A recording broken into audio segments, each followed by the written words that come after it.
guys okay if we start early? Nah, let's just wait 5 minutes. All right. Well, thank you guys for coming today to cover us and to do this event. I wanted to start, I'm going to be very brief because I just want to get to as many questions as I can. I can do English, I'll answer Spanish if you ask Spanish.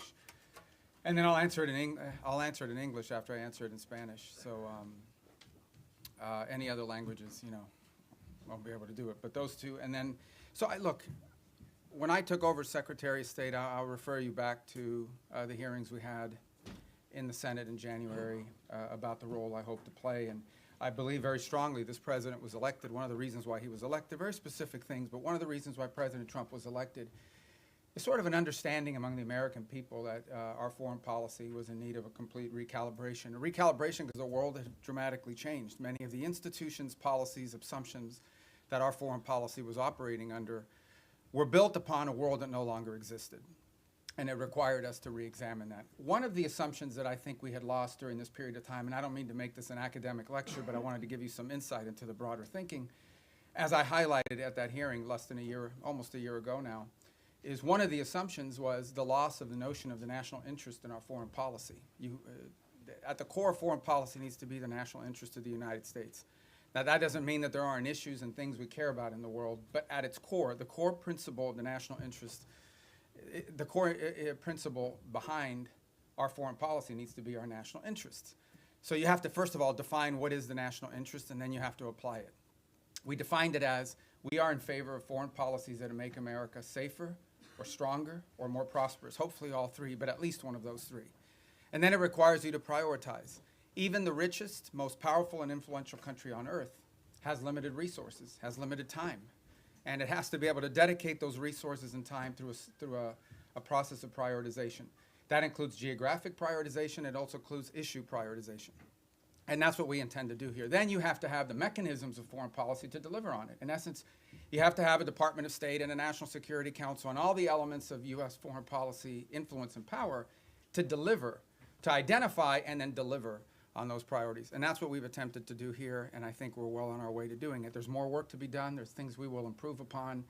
But generally speaking, it was the genesis behind the reorganization of the department, oftentimes applying reforms that secretaries of states of both parties, appointed by presidents of both parties, have long sought to do.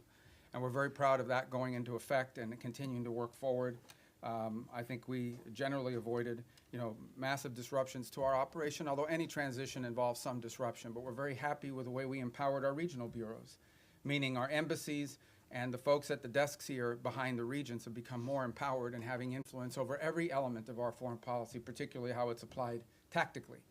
At the same time, one of the things we looked at is foreign aid. Foreign aid is not a separate activity of the United States government. It is an element and a tool of our foreign policy, and it should be used for the purpose of furthering the national interest. That doesn't mean we don't care about human rights. That doesn't mean we don't care about starvation. That doesn't mean we don't care about hunger. That doesn't mean we don't care about humanitarian need. What it does mean, however, is that even foreign aid, which is not charity, it is an act of the U.S. taxpayer. Now, American charities are free to give their money to whoever they want, as long as it's not a sanctioned entity. But the United States and the taxpayer money should be spent in furtherance of our foreign policy, should be spent in places and on things that further our foreign policy, and even that is not unlimited. We have a limited amount of money that we can dedicate to foreign aid and humanitarian assistance, and that has to be applied in a way that furthers our national interests, and that's what we have sought to do as well. And in that endeavor as well, we have empowered the regional bureaus and our embassies to play a dramatic role. In fact, they are not just the implementers of this. They, in many cases, are the ones that are suggesting and are leading the response. And so bringing the tools of foreign aid underneath the umbrella of our broader foreign policy has been an important and dramatic reform.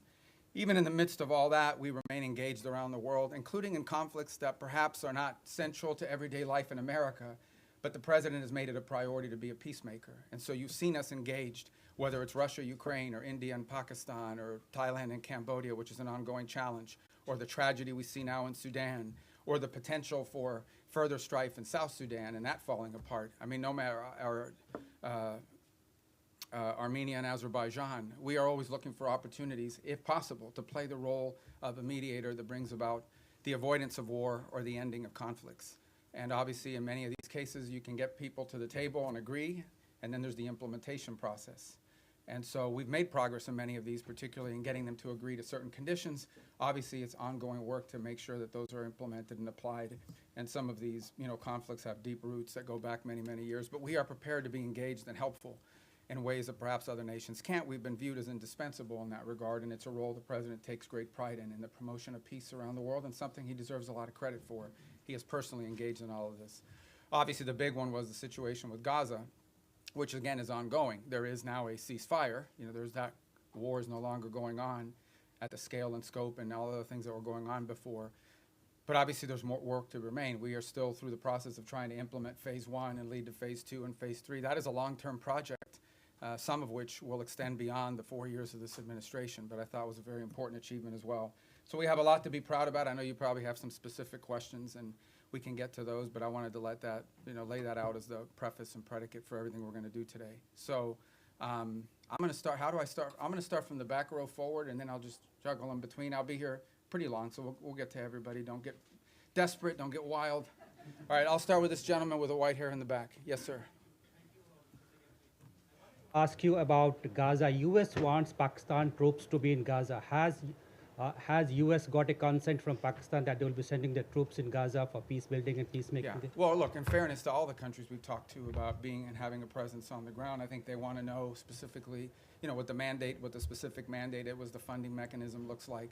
So we're very grateful to Pakistan for their offer to be a part of it, or at least their offer to consider being a part of it. I think we owe them a few more answers before we can ask anybody to firmly commit.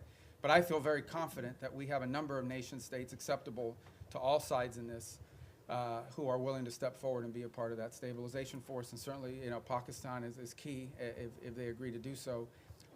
But I think we owe them a few more answers before we get there. We're trying to make a lot of progress here with I think the next step here is announcing the Board of Peace, announcing the Palestinian Technocratic Group that will help provide daily governance. And then once that's in place, I think that will allow us to firm up the stabilization force, including how it's going to be paid for, what the rules of engagement are, what their role will be in demilitarization and so forth. Thank you. Next to you in the back. Mr. Secretary, thanks so much for doing this. I want to start with Russia-Ukraine. You mentioned that... Easy stuff, yeah. You mentioned your efforts. There are talks going on right now, starting today and this weekend in Miami. What are your expectations from those talks? And the president yesterday made it clear he expects Ukraine to basically step up before Russia walks away. If you wake up in Odessa, if you're Ukrainian this morning, seeing Russians are bombing, your city, or if you turn on TV and listen to Putin, what he says, why would the Ukrainians, ignore what the Russians are saying publicly and believe in what they're hearing? Yeah, from look, media? there's a reason why this war hasn't ended, and that is because there's complex factors at play. I know that sounds like a throwaway line, but it's true. What we have tried to do in this entire process, and let's be clear about this. I mean, the United States is engaged in this. The president says this, and I'll translate what I think he's trying to say to you in all of this, and I think he's been pretty clear about it, is it's not our war. It's a war in another continent. We have equities, we have engagement in this war, but it's not our war per se. But we are been told by everybody, I think everybody would agree, that there's only one nation on earth, there's only one entity on earth that can actually talk to both sides and figure out whether there's a way to end this war peacefully, and that's the United States. And we've invested a lot of time, a lot of energy at the highest levels of our government. I believe, President Trump has had more meetings with foreign leaders and others on the war in Ukraine than on any other subject, including trade. He's invested a lot of time. Steve and Jared have invested time. I've invested time. The Vice President, the Secretary of War, others, Secretary of Treasury, and more, have invested a tremendous amount of time and energy in this. And what we're trying to figure out here is, what can Ukraine live with and what can Russia live with? Sort of identify what both sides' positions are and see if we can sort of drive them towards each other to some agreement. Wars end generally in one of two ways. Surrender by one side for another, or a negotiated settlement. We don't see surrender anytime in the near future by either side, and so only a negotiated settlement gives us the opportunity to end this war. A negotiated settlement requires two things: both sides to get something out of it, and both sides to give something. And we're trying to figure out, what can Russia give and what do they expect to get? What can Ukraine give and what can Ukraine expect to get? In the end, the decision will be up to Ukraine and up to Russia. It will not be up to the United States. So that's the role we are trying to play in this. And that's why you see so many meetings going on. This is not about imposing a deal on anybody. It is about determining what both sides expect and need to have and what both sides are prepared to give in return for it, and figuring out whether we can have those two overlap. And of course, that takes a lot of time and a lot of hard work. It can't generally be done in the media or in press conferences. I think we've made progress, but we have ways to go, and obviously the hardest issues are always the last issues. Yes, all right, I'm gonna go to the next row, that gentleman right there with the glasses. Well, right behind you, because you're not the next row, that's the next row, right there, yes? I'd like to ask how you Oh, I'm view. sorry, I didn't see, okay, Oh. well, go ahead, you can start. I thought I hadn't seen you, I'd seen him, but you can go, because you're first on that row. so. Okay, great. Thank you so As much. a well-oiled machine, ladies and gentlemen, so go ahead, I'm sorry, man. Thanks. I'd like to ask how you view recent escalation of tensions between Japan and China. You've been known for your tough rhetoric towards China over the years. Do you condemn China's recent provocative actions against Japan? Yeah, no, I think I've been nice to China, you know, in terms of the work we have to do with them. And I mean, I had another job. My job now is I represent the President of the United States in the United States in foreign diplomacy. And I think we've made good progress with the Chinese. The Japanese are a very close ally of the United States. I think these tensions are pre-existing. We understand that's one of the dynamics that has to be balanced in that region. And I believe that we feel very strongly that we can continue with our strong, firm partnership and alliance with Japan and do so in a way that continues to allow us to find productive ways to work together with the Chinese Communist Party and the Chinese government. Look, there'll be tensions, there's no doubt about it. I mean, at the end of the day, you know, China is and it will continue to be a rich and powerful country and a factor in geopolitics. We have to have relations with them, we have to deal with them. We have to find the things we are able to work together on. And I think both sides are mature enough to recognize that there will be points of tension now and for the foreseeable future. Our job as part of responsible statecraft is to find opportunities to work together, because I think if there's a global challenge that China and the U.S. can work together on, I mean, I think we can solve it. And there'll be points of tension. We well recognize that, and our job is to balance these two things. I think both sides understand that. And I think we can do that without imperiling or in any way undermining our very firm commitment to our partners in the Indo-Pacific. That includes not just Japan, but South Korea, and obviously if you extend further out, you know, I don't want to leave anybody out, but India and Australia and New Zealand and all the other countries. And we also have growing and burgeoning relationships with countries like Vietnam and even Cambodia that we really haven't had, you know, very close contacts with historically. But we've talked to them a lot lately, obviously through the context of the conflict going on with Thailand, but also to figure out opportunities to work together strategically. And I say Thailand, of course, we've had a very long and strong strategic alliance with them for many years. All right, now, yes, sir. Thank you. Gracias, señor secretario. Dos puntos concretos en español. Bajo esta lógica hemisférica, ¿han considerado ampliar la presión más allá de Venezuela o Colombia a regímenes como los de Nicaragua o Cuba? Y segundo, esta semana en el Congreso se denunciaba que México está mandando decenas de buques petroleros a Cuba con la preocupación de que eso financia la dictadura. ¿Debería México reconsiderar esta política de asistencia al régimen cubano? I'm going to answer in Spanish if that's okay, guys, and then I'll do it in English as well. And does somebody do closed caption on this? Can they do it? It doesn't matter because I'm going to say the same thing in English. Mira, la amenaza más importante que existe en la región es estos grupos terroristas criminales. Es la amenaza que enfrenta Colombia, la amenaza que enfrenta el hemisferio entero, pero es la raíz de la violencia en Ecuador, en México, en toda Centroamérica, en todos estos países. Es la amenaza más primordial de la región. Entonces tenemos gobiernos que cooperan en nuestros esfuerzos en contra de eso. Panamá, Costa Rica, Ecuador, El Salvador, la República Dominicana. No dejo a nadie fuera, pero son muchos que cooperan. Tenemos y seguimos teniendo muy buenas relaciones con los equipos de seguridad de Colombia. Entiendo que el presidente de Colombia es una persona inusual, pero encima de eso tenemos, al nivel institucional, tenemos muy buenas relaciones y con México. El gobierno de México está haciendo más en este momento en el tema de seguridad que jamás en su historia. Queda mucho por hacer, pero tenemos cooperación. En el tema de Venezuela no tenemos eso, tenemos un régimen ilegítimo que no simplemente no coopera con Estados Unidos, sino coopera abiertamente con elementos criminales. Por ejemplo, el ELN y la FARC operan abiertamente desde territorio venezolano. Entidades de narcotráfico operan abiertamente y con la cooperación del régimen de Maduro para mandar drogas como cocaína a Estados Unidos a través del Caribe, creando una situación muy grave de seguridad en muchísimos países, inclusive Trinidad, República Dominicana, etc. Así que Estados Unidos lo que simplemente está buscando es la seguridad del hemisferio, que incluye, por ejemplo, Haití también. y no hemos visto enfocados en eso. Obviamente los esfuerzos en contra de los barcos narcotraficantes saliendo de Venezuela han recibido mucha atención. Lo que no se habla lo suficiente, lo que estamos haciendo también en el mar Pacífico, donde hay esfuerzos andando también. La diferencia es que ahí tenemos la cooperación de gobiernos amigos. Lo que no se está hablando es lo que estamos haciendo junto con los mexicanos. Lo que no se está hablando es lo que estamos haciendo para crear una fuerza de estabilidad antipandilla dentro de Haití. Lo que no se está hablando es toda la cooperación que existe con todos estos gobiernos para llevar a cabo esta guerra en contra de estos elementos terroristas, criminales, que operan abiertamente dentro de nuestra región y que amenazan los estados de esta región.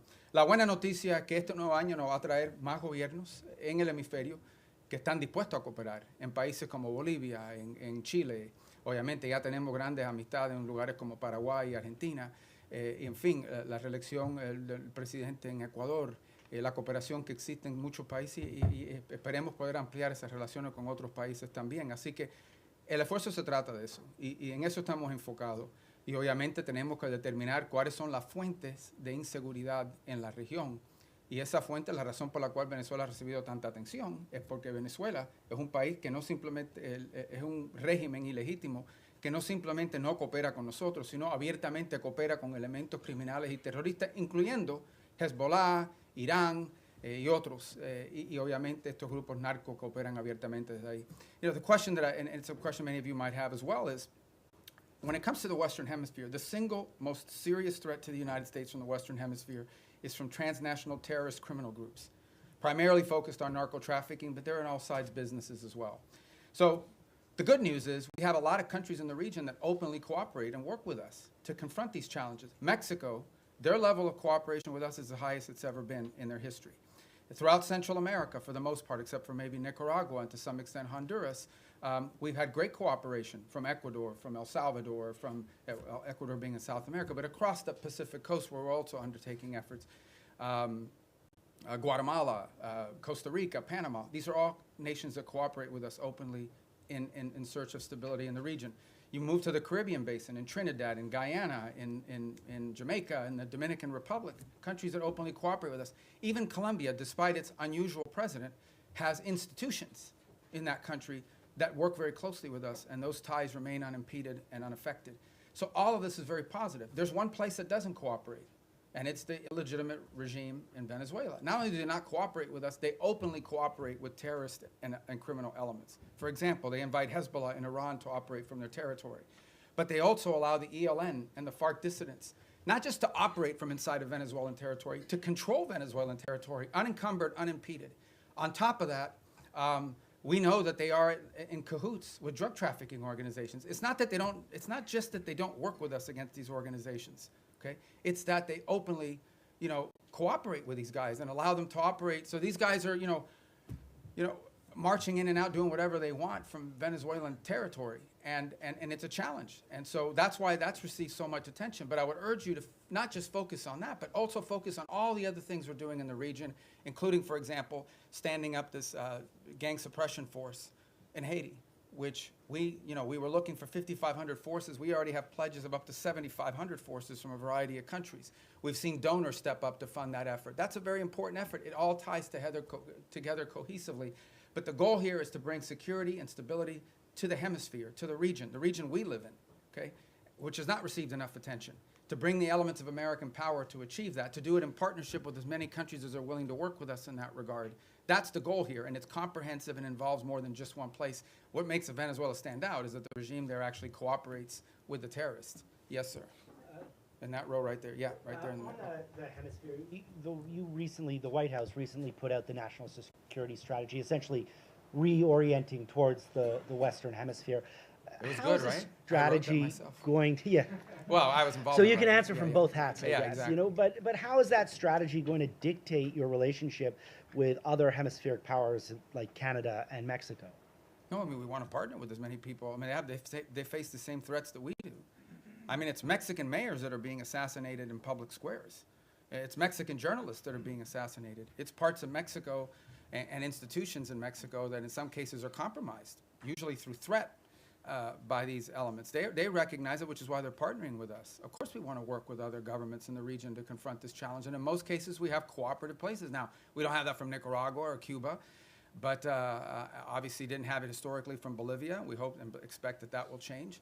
And we certainly don't have that from the regime in Venezuela, who actually don't just not cooperate with us, they openly cooperate with narco-trafficking elements that use Venezuela as a transshipment point.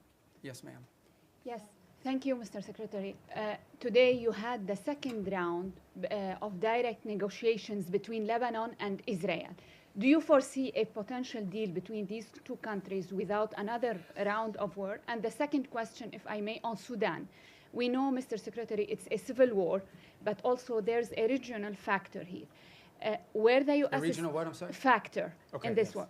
Where the U.S. stands here, and what's a red line for you? Is a divided Sudan is a red line for the U.S.? Yeah, let's separate the two because they're both easy questions, right? So the first one is we're hopeful. Look, at the end of the day, the goal everybody shares is a strong Lebanese government that controls the country, and Hezbollah is disarmed. They're no longer an armed element that can threaten Israel's security. That's the goal here.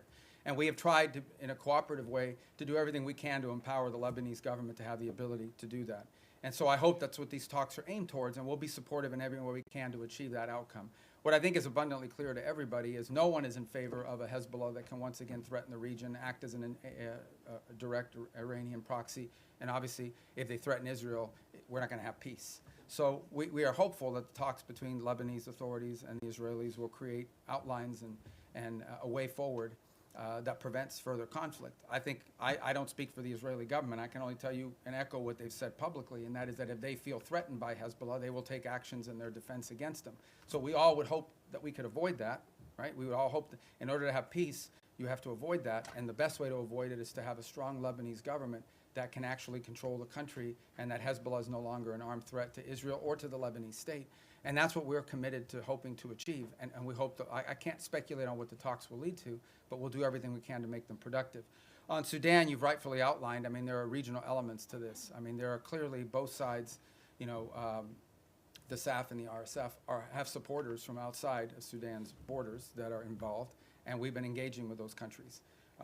It's not just countries that are providing them weaponry and equipment, it's also countries that are providing transshipment, particularly to the RSF to receive weapons, in some cases advanced weaponry. Our goal right now in the short term, and what we've emphasized to everybody, including in my calls with leaders in the UAE, leaders in Saudi Arabia, we're very engaged in that. Our special envoy, Mossad Boulos, just returned from the region, meeting with the Egyptians, with the Saudis, with the UAE, and others. We've also been in collaboration with the UK on some of this. Our goal, the immediate goal we have, is a cessation of hostilities, okay? A humanitarian truce going into the new year that allows humanitarian organizations to be able to deliver aid to the people in great distress. Right now, that's not possible. We are hearing, continue to see reports of humanitarian convoys actually being struck on their way in. And so you can just imagine what's amazing to us is these convoys are struck and the rest of the convoy continues. That's how committed these groups are. But what we said to everybody on it is that what's happening there is horrifying. It's atrocious. That one day the story of what's actually happened there is going to be known and everyone involved is going to look bad.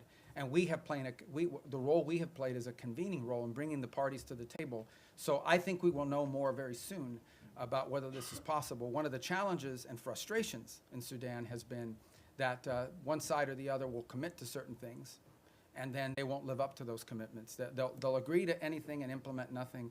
And oftentimes what happens is when one side feels like they're making advances in the battlefield, they don't necessarily see the need to concede at that point because they believe they're on the verge of achieving some success on the ground and a truce would set them back. But what we've emphasized is none of these groups can operate without the support they're receiving externally. So we have been engaging with the countries involved from the outside to ensure that they are at the table and that they are pushing for the same outcome that we want, which is phase one, a humanitarian truce that at a minimum allows us to deal with the humanitarian calamity that occurs there. And obviously we hope that while that truce is ongoing, we can focus on the other elements that led to this conflict and help to resolve some of those. But our number one priority we're focused on, 99% of our focus is this humanitarian truce and achieving that as soon as possible. And we think that the new year and the upcoming holidays are a great opportunity for both sides to agree to that, and we're really pushing very hard on that regard. Yes, sir. Right there, because I missed Secretario you. Rubio, en español, Sí. si me permite. El presidente Trump ha llamado al presidente Gustavo Petro drug leader y ha usado, digamos, términos Bueno, él también fuertes ha y- dicho cosas a nosotros. Totalmente, Ok, pero totalmente. Claro, ok. Secretario Rubio, ¿hay alguna prueba o por qué esta administración llama a Gustavo Petro? Quisiera saber el por qué esta administración llama a Gustavo Petro un líder del narcotráfico. Y por último, secretario, si usted considera eventualmente ante la invitación que hace Gustavo Petro ahora al presidente Trump o a usted ir a Colombia y conversar con Gustavo Petro. No, nosotros Gracias. conversamos con cualquiera. Desafortunadamente es una persona que no es muy estable en su pronunciamiento, pero no vamos a permitir que la actuación de un presidente, que al fin su término termina pronto, vaya a dañar la relación que existe entre Estados Unidos y Colombia, una relación muy cerca, una relación que se ha establecido a través de los últimos 50 años, una relación importante comercial, diplomática, militar, de seguridad, uno de los grandes socios y aliados que tenemos en la región. Y lo que queremos, no vamos a permitir que cualquier tipo de problema que existan con un individuo vaya a hacerle daño a esta relación tan importante. Esperemos que en el futuro exista la oportunidad de tener más cooperación a los niveles más altos del gobierno colombiano, pero no vamos tampoco a dañar, o no queremos dañar, a todas las relaciones que tenemos y los enlaces que tenemos, incluso con individuos en el cuerpo legislativo y también con oficiales electos al nivel local, muchísimos alcaldes y de diferentes lugares dentro de Colombia que también tienen muy buena relación con Estados Unidos y la amplia y estrecha relación que existe entre nuestros pueblos también. The question is again by Colombia. I said, look, we're not going to let sort of the pronouncements of an unstable individual over there to impact. We don't want to let it impact our broader relationship with Colombia. It's an important relationship, an important alliance. It extends through commercial, people to people, cultural, obviously security and stability, all of these things. And our job is to try to the extent possible, maintain those strong ties between Colombia and the United States and not allow them to be imperiled by the pronouncements of one person. We would hope to see a day soon in which we have better relations with the leader of that country, but we're not going to let the fact that that doesn't exist now, we're going to do everything possible to not let that impact the relationships we have with the people of Colombia, with the nation, with their economy, with their security forces, which are very important. This is a very important alliance, a very important strategic partnership, which we've built up through a lot of hard work over decades. And we're not going to let that fall apart because of one person. If that changes and he changes, that would be great. And obviously, in May, there'll be a new president there and there'll be elections and we'll work hopefully more cooperatively with whoever replaces the current president, but that's up to the people of Colombia. Did I not get your question? Go ahead. Thank you. Returning to Gaza, what is the U.S. understanding of what Hamas is willing to concede on disarmament? Reports suggest that Hamas might hand over its heavy weapons, but retain its smaller arms. Is the U.S. prepared to accept partial disarmament as sufficient? Yeah, I'm not going to get into the details of those types of negotiations. Let me just couch it to you this way. Everyone wants peace. No one wants to return to a war. If Hamas is ever in a position in the future that they can threaten or attack Israel, you're not going to have peace. Okay? You're not going to convince anyone to invest money in Gaza if they believe another war is going to happen in 2 to 3 years. So I would just ask everyone to focus on what are the kind of weaponries and capabilities that Hamas would need in order to threaten or attack Israel as a baseline for what disarmament needs to look like. Because you're not going to have peace. If 2 years from now Hamas is launching rockets or killing Israelis or carrying out, God forbid, another 7th of October type terrorist attack and so forth, you're not going to have peace. So who's going to invest in a peace? Who's going to invest in rebuilding a place that's going to get destroyed again in a future war? So that's why disarmament is so critical. Now, what that entails, we're going to leave that to the technical teams to work on. It would have to be something, obviously, that they're willing to agree to, that our partners can push them and pressure them to agree to. It also has to be something that Israel agrees to. In order for that to work, both sides have to agree on it, and we need the space to do it. But that's the way to think about it, okay? You cannot have a Hamas that can threaten Israel in the future. If they can, you won't have peace. So that's the goal. All right. Who's left in that? The president's been focused on, and that's what we're conducting, and that's what we have been focused on the entire time, because that is the threat to the national interest of the United States. Now, do we consider Maduro legitimate? No. And by the way, guys, when I say these things about Maduro and his role in narco trafficking, it's not. I hear his reports. Marco Rubio says it. It's not me. A grand jury in New York, in the Southern District of New York, okay, a grand jury in the Southern District of New York was presented evidence and came back with an indictment, not just against Maduro, by the way, but against a bunch of people in his government for narco trafficking, a bunch. He had, his nephews or the nephews of his wife indicted, convicted in the United States for narco trafficking. Like this was, until President Trump started doing something about these narco trafficking links, nobody disputed that Maduro and his regime was in cahoots with narco traffickers. Not to mention the fact that they unleashed Trinidad gangs on the United States.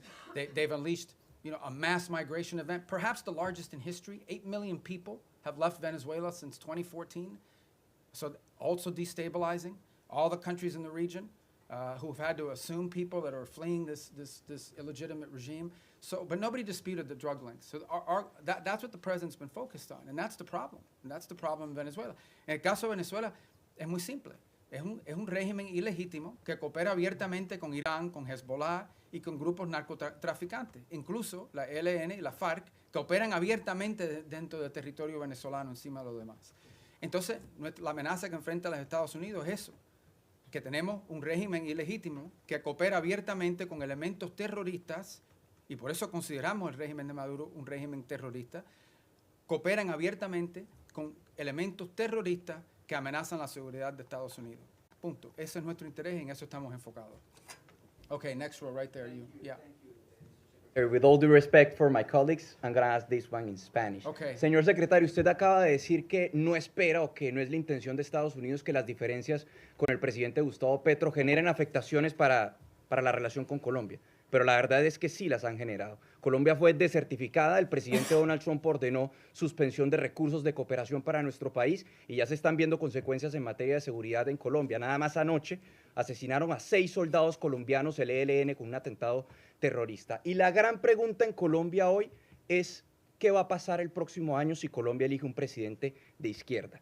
Si las relaciones de Estados Unidos, las buenas relaciones con Colombia y el respaldo de Estados Unidos va a depender de que el pueblo colombiano elija un presidente que sea visto con buenos ojos por parte de esta administración. No, pero que esto no se trata de izquierda ni derecha. Esto se trata de una persona que simplemente no coopera con nosotros en estos esfuerzos.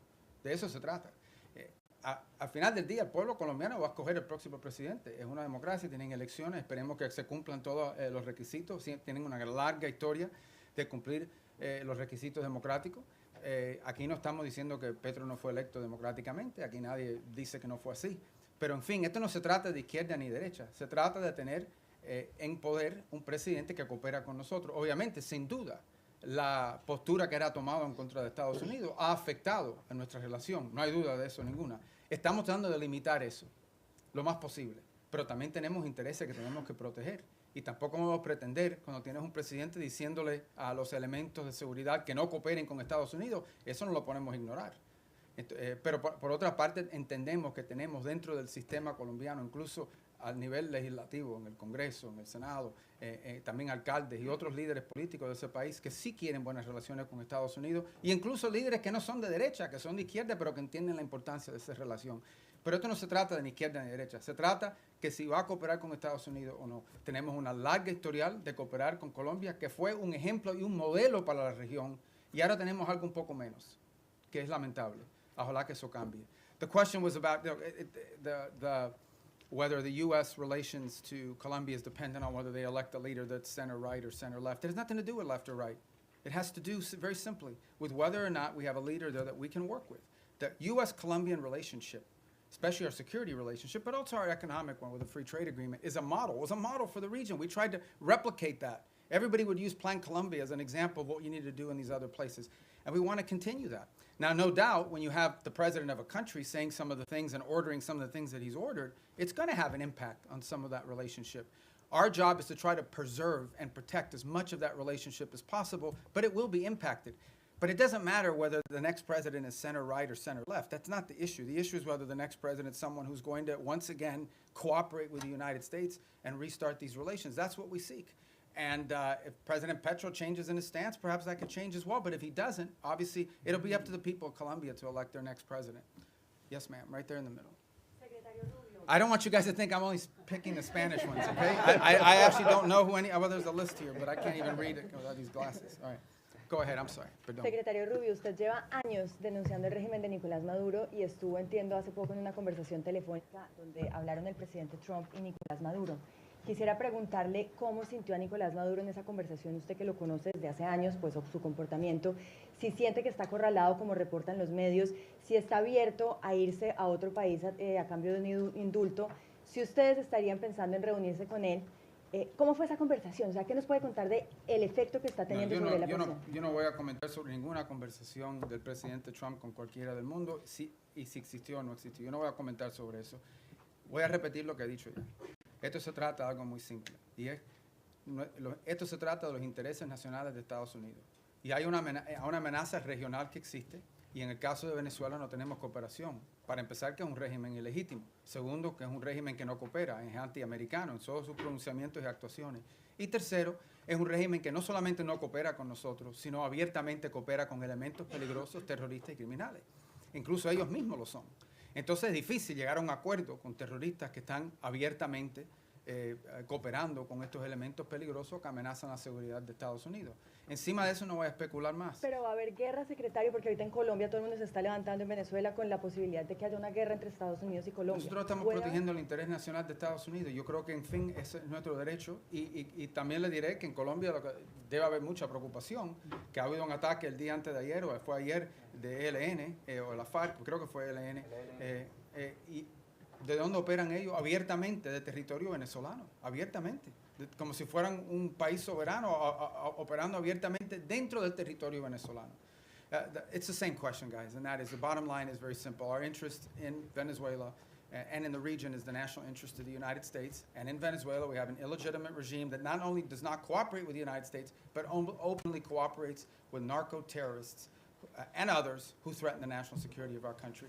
The gentleman in the middle. I'm going to try to get to everybody, I promise. But you guys, by then, your questions will be Thank you, more Mr. Secretary. specific. You said a few moments ago that everyone wants peace for Gaza, and yet by any metric, the Israelis are flouting the ceasefire that President Trump negotiated by killing an average of 2 children a day, not allowing the agreed-upon humanitarian aid into Gaza. How long can this continue? How long can the Israelis be allowed to show such disrespect to President Trump? Well, look, that's your characterization of it, about the term disrespect. What I would say is this. This was, first of all, it was a miracle that it happened in the first place.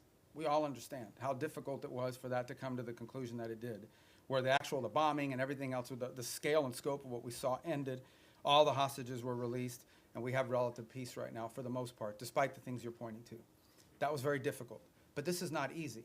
Peace is a verb. It's an action. It's not a sentiment. Every single day will bring challenges. Every single day. We also have had instances, for example, over the last couple of weeks, where Hamas elements emerged from a tunnel, attached an explosive device to the side of a vehicle, and injured and almost killed Israeli soldiers. We still have this threat. We still have and see every single day Hamas openly taking steps to strengthen themselves within inside of those places in Gaza that they still control. We saw early on the atrocities they were committing in the streets against people as they were trying to show people how strong they were. So I don't think I'm standing here to tell you this is going to be easy. This is an hour-by-hour, day-by-day challenge. It's one of the reasons why we have stood up this center there in operating in Israel, in partnership as well with another cell that exists in a regional country. It's why every single day there are meetings among both intelligence, diplomatic, and military officials of multiple countries that help bring about this deal to manage this. And that's why it is so critical. It is so critical and so key that we move to complete this first phase, that we move to put in place the board of peace, get everybody agree to be a part of it, move to put in place this Palestinian technocratic organization so that they can begin to provide some governance structure, and move to put in place the stabilization force. That's the goal here, but it's not going to be easy. Every day will bring new challenges to that, and we recognize those challenges are coming from all sides. Very quick follow-up there, but who's going to want to be a part of a stabilization force if Israel is effectively using Gaza as a free fire zone? Well, these are the things that we're working through right now. That's why it didn't happen yesterday. That's why we didn't, I don't mean yesterday literally, that means why we're not there yet. This is the hard work of diplomacy and peacemaking. Peacemaking isn't just signing a piece of paper, it's actually complying with it.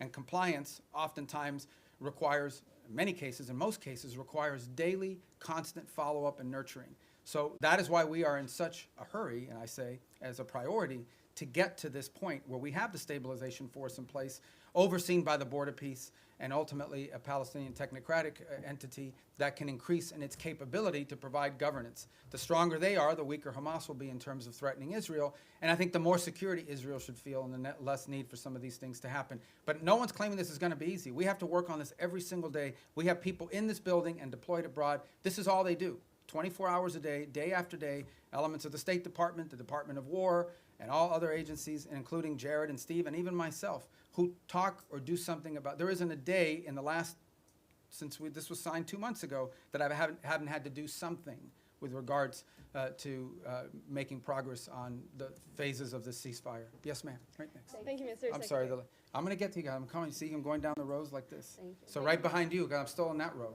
Thank you, Mr. Secretary, and thank you for having the Has briefing. anyone ever done this where they go like all the rows? No. You're going to look so good to your editors. You know? All right, go ahead. Caroline Lumetto with World News Group.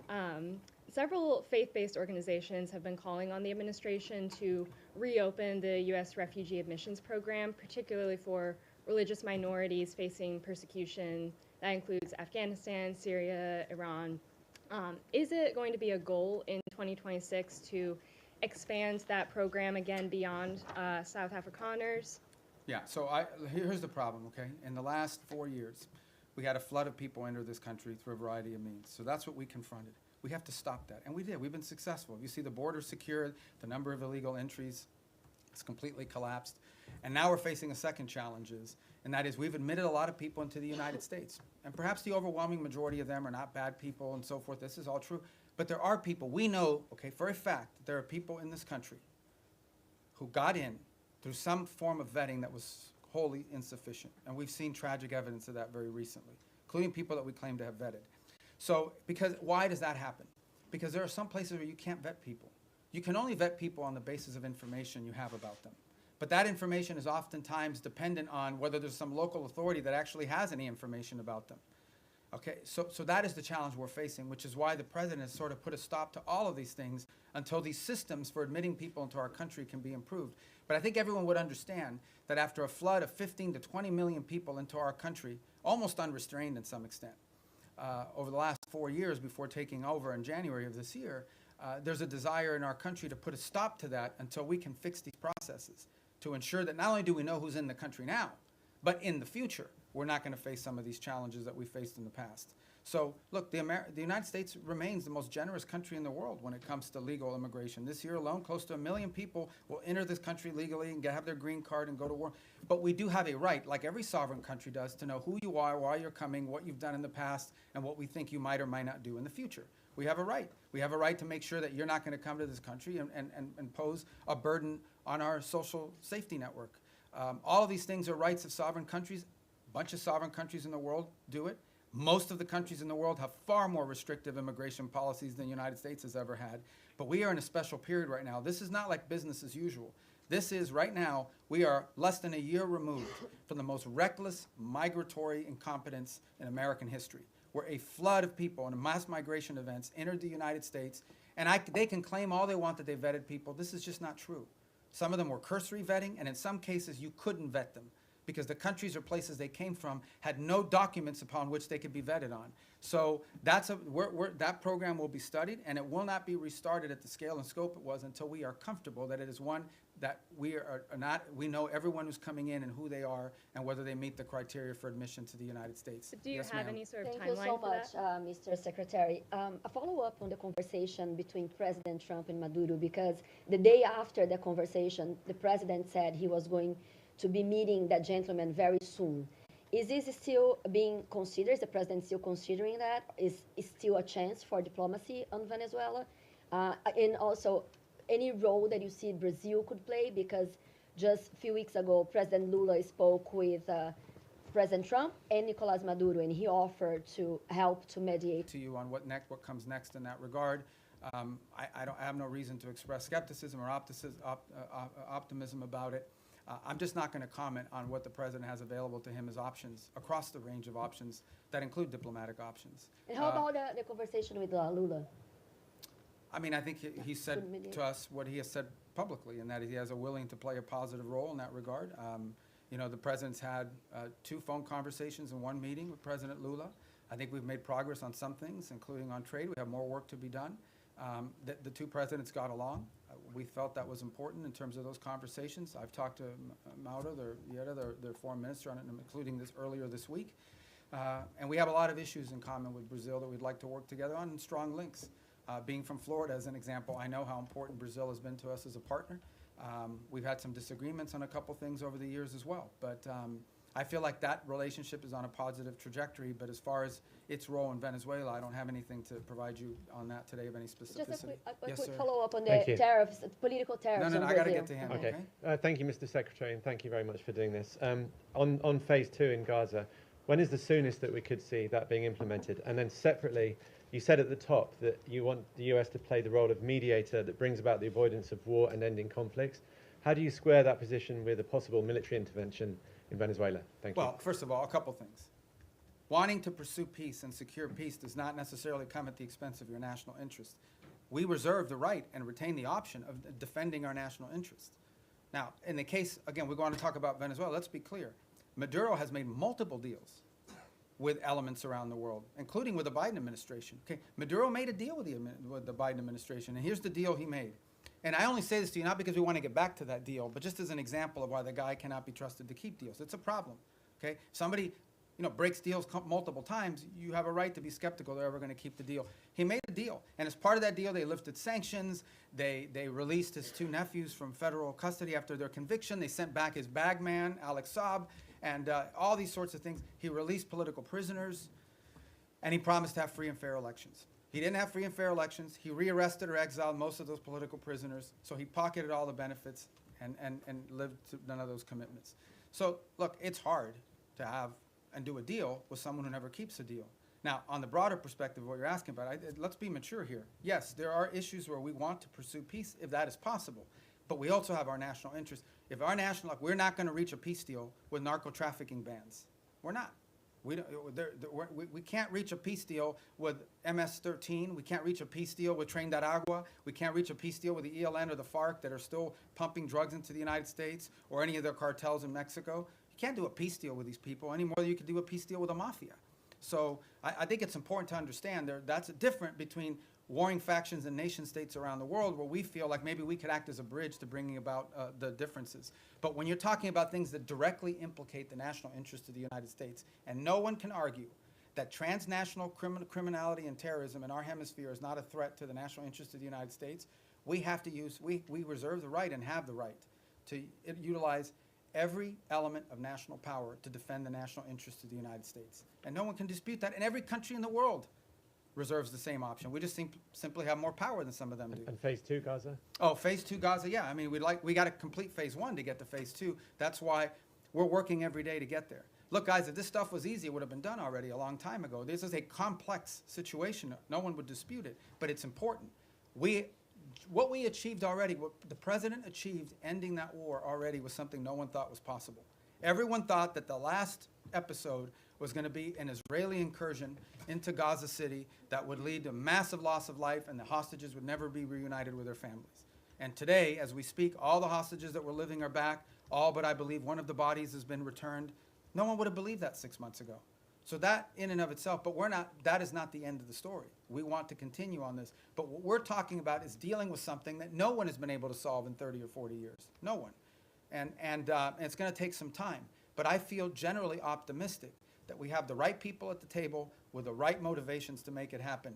But no one is claiming to you that this is going to be just a straight up trajectory. It's going to have its ups and downs. It's going to have its good days and bad days. The important point is that the momentum and the trajectory on it is a positive trajectory. And we're investing high levels of our government every day in trying to make that happen. But we can't do it alone. We have all these other partners that we have to include. So I would focus you on, let's get the board of peace in place and announced. Let's get the technocratic Palestinian group in place. And then let's get the stabilization force in place. And then we can move on to the other elements, the phase 2 and phase 3 of the plan, that hopefully will be what will be enduring. And the work of putting phase 2 and phase 3 in place is going to extend far beyond the next 3 years. I mean, this is a generational commitment. But we want to leave those pieces in place for the next administration to continue to build upon, even as we achieve phase 1 and parts of phase 2 during this administration. Yes, ma'am. Yeah, Mr. Secretary, some of your former Democratic former Senate colleagues who considered you one of their most trusted bipartisan partners have, since you joined the Trump administration, accused you of abandoning some of your former principles and positions. And 3 or 4 have said they regret voting for you. I had 99 votes. I could have spared 4. What's your response to that? And more importantly, how do you think about building and maintaining bipartisan consensus and cooperation on foreign policy at this moment, especially because that will be necessary to sustain President Trump's legacy after he leaves office. I mean, we live in a very different time, unfortunately. I engage with senators, for example, from both parties. Just saw a bunch of them the other day all the time. And obviously, but politics today is very different than it was 10 or 20 years ago. It just is. I'm not in that anymore. I'm no longer in a political office, but I know political offices. I served 14 years in the Senate, and politics is real, right? I mean, there's also not a lot of benefit to a Democratic senator saying what a great guy Marco Rubio is in this current political environment, or anyone in the Trump administration for that matter. So all I will tell you is I get up every day, we go to work, we get work done, we do cooperate and work with. They don't always agree with everything we're doing, but I have a lot of people in the Senate, particularly chairmen of key committees that we interact with. There's things people can say and do in the public that because of politics in private that they can't say or do in public. But I don't know what else to comment on that other than one more point, and that is, I think this is important. I think people have lost sort of their mindset here a little bit, okay? The foreign policy, the State Department is not its own government, okay? The Secretary of State is not its own government. I'm appointed by the President, confirmed by the Senate, and then, or nominated by the President, confirmed by the Senate, and then appointed by the President. But at the end of the day, the person the people of the United States elected to be the President of the United States and the Commander-in-Chief is Donald J. Trump. That's who they elected. And my job, and the job of the people in our administration, is to implement the President's foreign policy. We provide advice, we provide counsel, but ultimately our job is to take what the President wants to do, take his vision, and implement it. Come up with options for implementing the President's vision. That's my job today. When I was a senator, I represented the state of Florida. Today, I am the Secretary of State for Donald J. Trump, the President of the United States, and my job is to implement the President's foreign policy, provide advice, provide counsel, provide ideas, provide for opportunities and ways in which his foreign policy can be implemented. But in the end, our job is to implement that. And why people think that somehow foreign policy can be divorced from our republic, that's not the way our Constitution works. The Constitution does not say you elect the President of the United States and then you put in place a State Department to undermine the President if the person who's the Secretary of State doesn't agree with him. That's ridiculous. That's stupid, really. And I don't know why anybody would think that. So that's the job I have, and that's the job I'm proud to do. I think we've made a lot of progress. We have a lot more work to do. All right, on our row right there from Italy, right? I know you from the... Yes. Do you cover us now, or are you on Capitol Hill still? No, everything. Both. So you're like a Hill one-man and bureau for the as whole well thing. as All right. here. You're like me. You have two jobs. Good. Yeah. All right. Thank you, Mr. Secretary. So the United States, on one hand, are mediating with Russia to end the war in Ukraine. But on the other hand, the Russian foreign minister yesterday or the day before said it would be a fatal mistake from the U.S. To block the oil tanks from Venezuela and trying to overthrow the Maduro regime. So what kind of what's the assess that you're doing, and are there any safeguards in place to avoid escalation with Russia? And then I have another question about the Hezbollah, sir. Yeah, we're not concerned about an escalation with Russia with regards to Venezuela. I mean, we've always expected them to provide rhetorical support for the Maduro regime. I think they have their hands full in Ukraine. And if he's watching, Sergei, Merry Christmas. And but at the end of the day, I expected them to say what they were going to say. The rhetorical support, we understand what that's at. It's not a factor in how we consider this whole thing. And then, if I may, about the Hezbollah, I know you already answered, but I wanted to ask you if the U.S. administration is considering a broader military support involving also potential Arab partners, not only in providing weapons, but also going into the field to disarm the Hezbollah if the diplomatic talks will fail. Well, I've not heard anyone sort of suggest that at the level of detail that you've talked about. I think regionally, for example, if you talk to the Syrian authorities, they're very concerned about Hezbollah. I think most of the countries in the Gulf region view Hezbollah as an agent of Iranian influence and Iranian action. But as far as what you're discussing, which is sort of a coalition of armed units going into Lebanon to disarm Hezbollah, I've not heard that proposed by anybody. Perhaps you have, but I haven't, and that's not certainly something we've been... Senator Graham okay. was talking about this one at of the my former Congress. colleagues, yeah. Well, you should ask Lindsey about how he's going to put that together, because, but we just haven't heard it. I'm not saying you may not hear that one day in the future, but I think what is clear, and I think maybe perhaps what Lindsey is speaking to, is that it is clear that if you talk to leaders in the region in all these countries, they all have the same goal, perhaps not, which is to ensure that Hezbollah can no longer play the role that they've played in the past, not just threatening Israel, but being an agent an open agent, really a proxy of Iranian influence in the region. All Thank right. you. Next. I didn't get to you. Oh, I'm in the new row. Okay, go ahead. Okay, thank you so much, sir. You have previously said in the past that you and the administration are committed to fixing the backlog of visas for foreign-born priests and other religious workers, whether that be through the Religious Workforce Act, or through maybe a standalone process. Is there any update you can give on the status of that and what's being done to Yeah, I think we'll hopefully have more fix to this announce issue? on that early next month. Yeah, early next month. Okay. We've worked closely with a lot of the religious authorities to do that. Obviously, depending on the denomination, we're not discriminating in favor of one versus another. Some denominations are more professionalized in terms of what they're able to provide us with and sort of information versus others. Some of it depends the country they're coming from, because, you know, we have to be careful not to be waiving, you know, we have country-specific requirements depending on the country they're coming from. But I think we have a good plan in place to put that into effect. And I know we've worked with a number of denominations in that process. Obviously, one of the big users of that system is the Catholic Church in the U.S., and so we've worked with the Conference of Bishops. And I think we're going to get to a good place. We don't have it ready yet. All this takes time to put together, but we're moving quickly, and I think we'll have something positive about that at some point next month, hopefully in the early part of next month. Thank you Yes, so sir. much. Thanks, Mr. Secretary. White House Chief of Staff Susie Wiles said that the U.S. would need congressional approval to conduct ground strikes in Venezuela. Do you share that view? And on your response today on regime change, Wiles already acknowledged that the point of the boat strikes was to pressure Maduro, i.e. have him leave. Why not just acknowledge that this is a regime change? Do you have the quote she said? That this is No, but do you have the quote? to cry uncle. Yeah, was so, the okay, quote. so cry uncle, all right? I guess in Spanish you would have to say tío. But I think, I don't know how that, I mean, you can interpret any way you want. But at the end of the day, it is clear that the current status quo with the Venezuelan regime is intolerable for the United States. The status quo, that they operate and cooperate with terrorist organizations against the national interest of the United States. Not just cooperate, but partner with and participate in activities that threaten the national interest of the United States. So yes, our goal is to change that dynamic. And that's why the president's doing what he's doing. Change that dynamic by ensuring that no one wants to get on drug boats anymore. You know, people were just going out there, you know, openly without any fear of the reaper. And now I think people understand, like, it's not a good idea. By the way, we haven't had a strike in the Caribbean basin in almost 5 weeks. Do you know why? It's not because we stopped looking. It's because no one wants to get on a boat anymore and do that. So it's been effective at cutting that down. Now there's been strikes in the Pacific. So the bottom line is that, sure, our goal is to, I mean, what's the point of doing something? But the change, people want to focus on regime this and this and that. The goal here is very simple. The national interest of the United States. The President of the United States was elected to protect the American people, to protect America. That's what he was elected to do. It's one of his fundamental promises that Donald J. Trump made when he was elected President of the United States, is I am going to protect this country. Protect us from what? From the threat of terrorism, from threats to our economy, and from threats these drug organizations and these terrorist organizations pose against the United States. And if you are an ally, a friend, a partner, or cooperate or participate in activities that threaten the United States, you're going to have a problem with President Trump. I think the only shocking thing here is that a lot of people say that. People run all the time for office. I'm going to take on the cartels. I'm going to do this. He's actually doing it.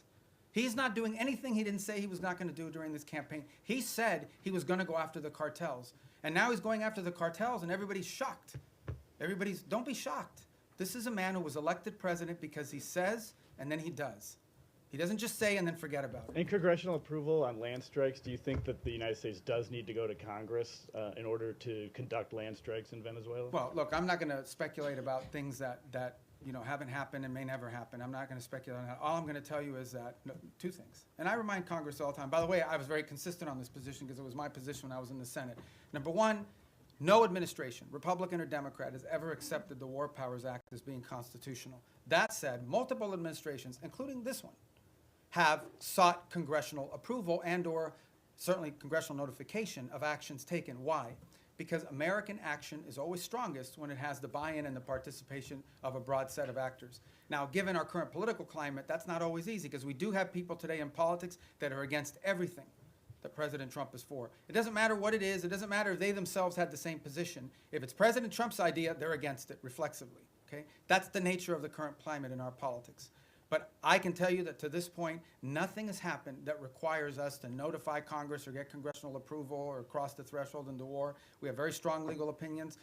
We have now briefed Capitol Hill 23 times, 23 briefings, bipartisan briefings on Capitol Hill. I have personally participated in 6 of those 23 at the highest levels of the committee, but then the full House and then the full Senate, which, by the way, are always interesting. Now, okay, get it. I've been there before, okay? So I was part of this thing in the past as well. But you do this briefing, you answer all their questions, and then they go out and tell people, we heard nothing, we saw nothing, that we were pleased with. They already had their answer before they went in, but we do them anyways. And we continue to do them. Not to mention the individual calls I've had with leaders in Congress, and I'm not going to disclose what those are. So everybody over there knows what we're doing, they know why we're doing it, and we've kept Congress fully apprised, and we'll continue to do so. Yes? Thank you, Mr. Secretary.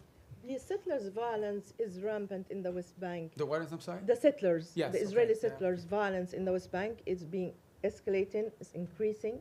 Also, Israel is building around 20 settlements unit. Doesn't this undermine your own effort in the peace process?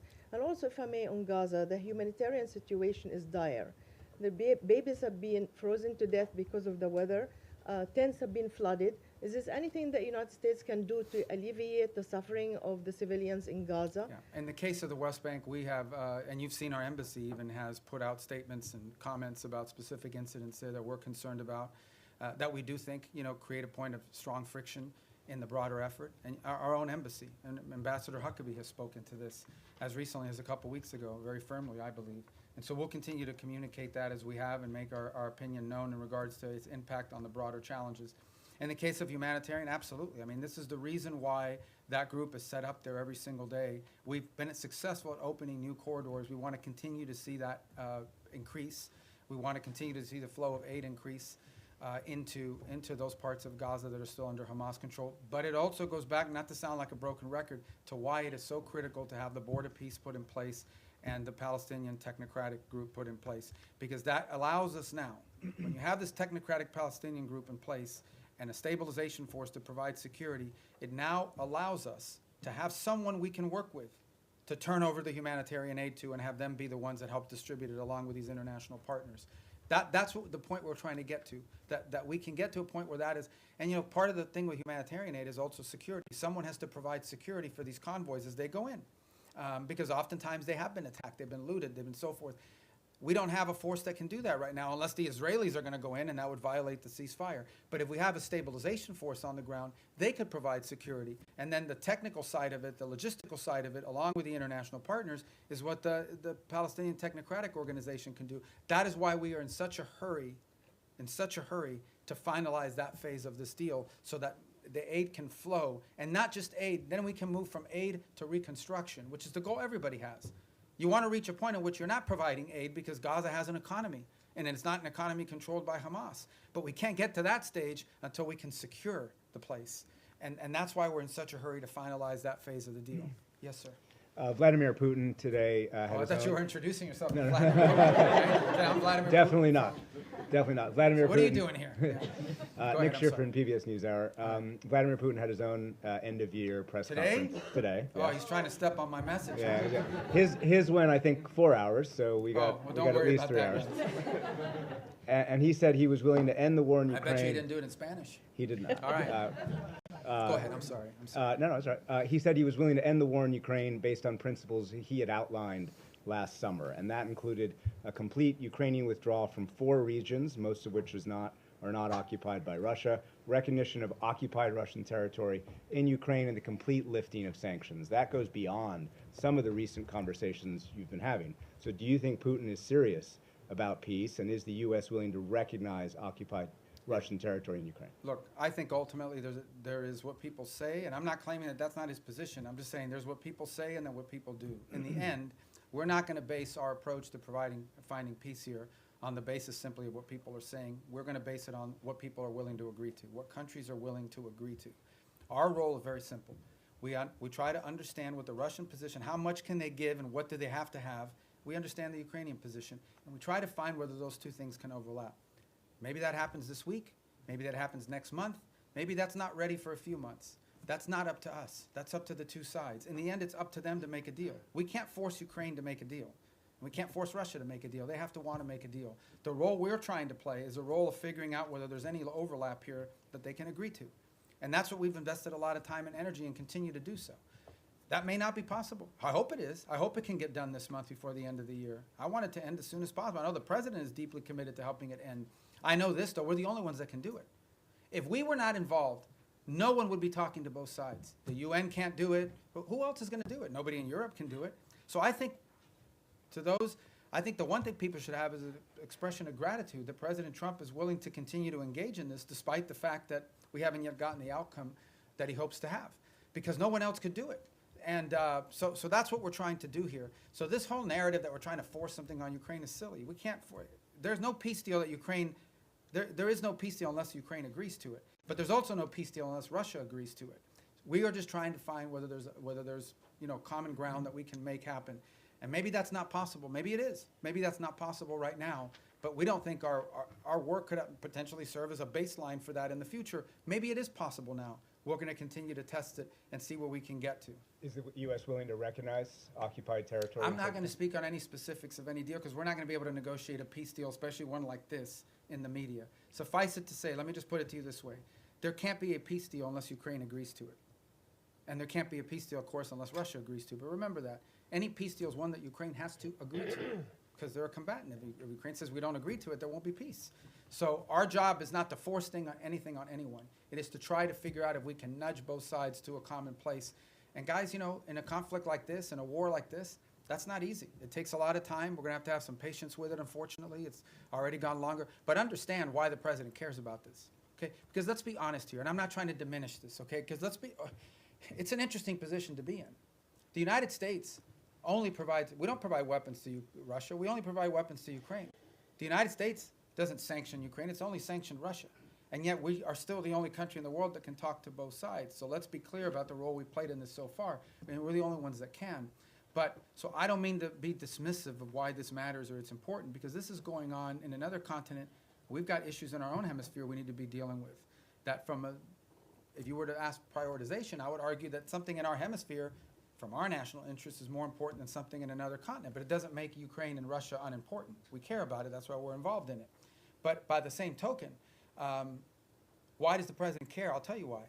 This week, 9,000 people will die, including like 5,000 or 6,000 weekly Russian casualties, okay, in a war. This is a bloody, nasty conflict.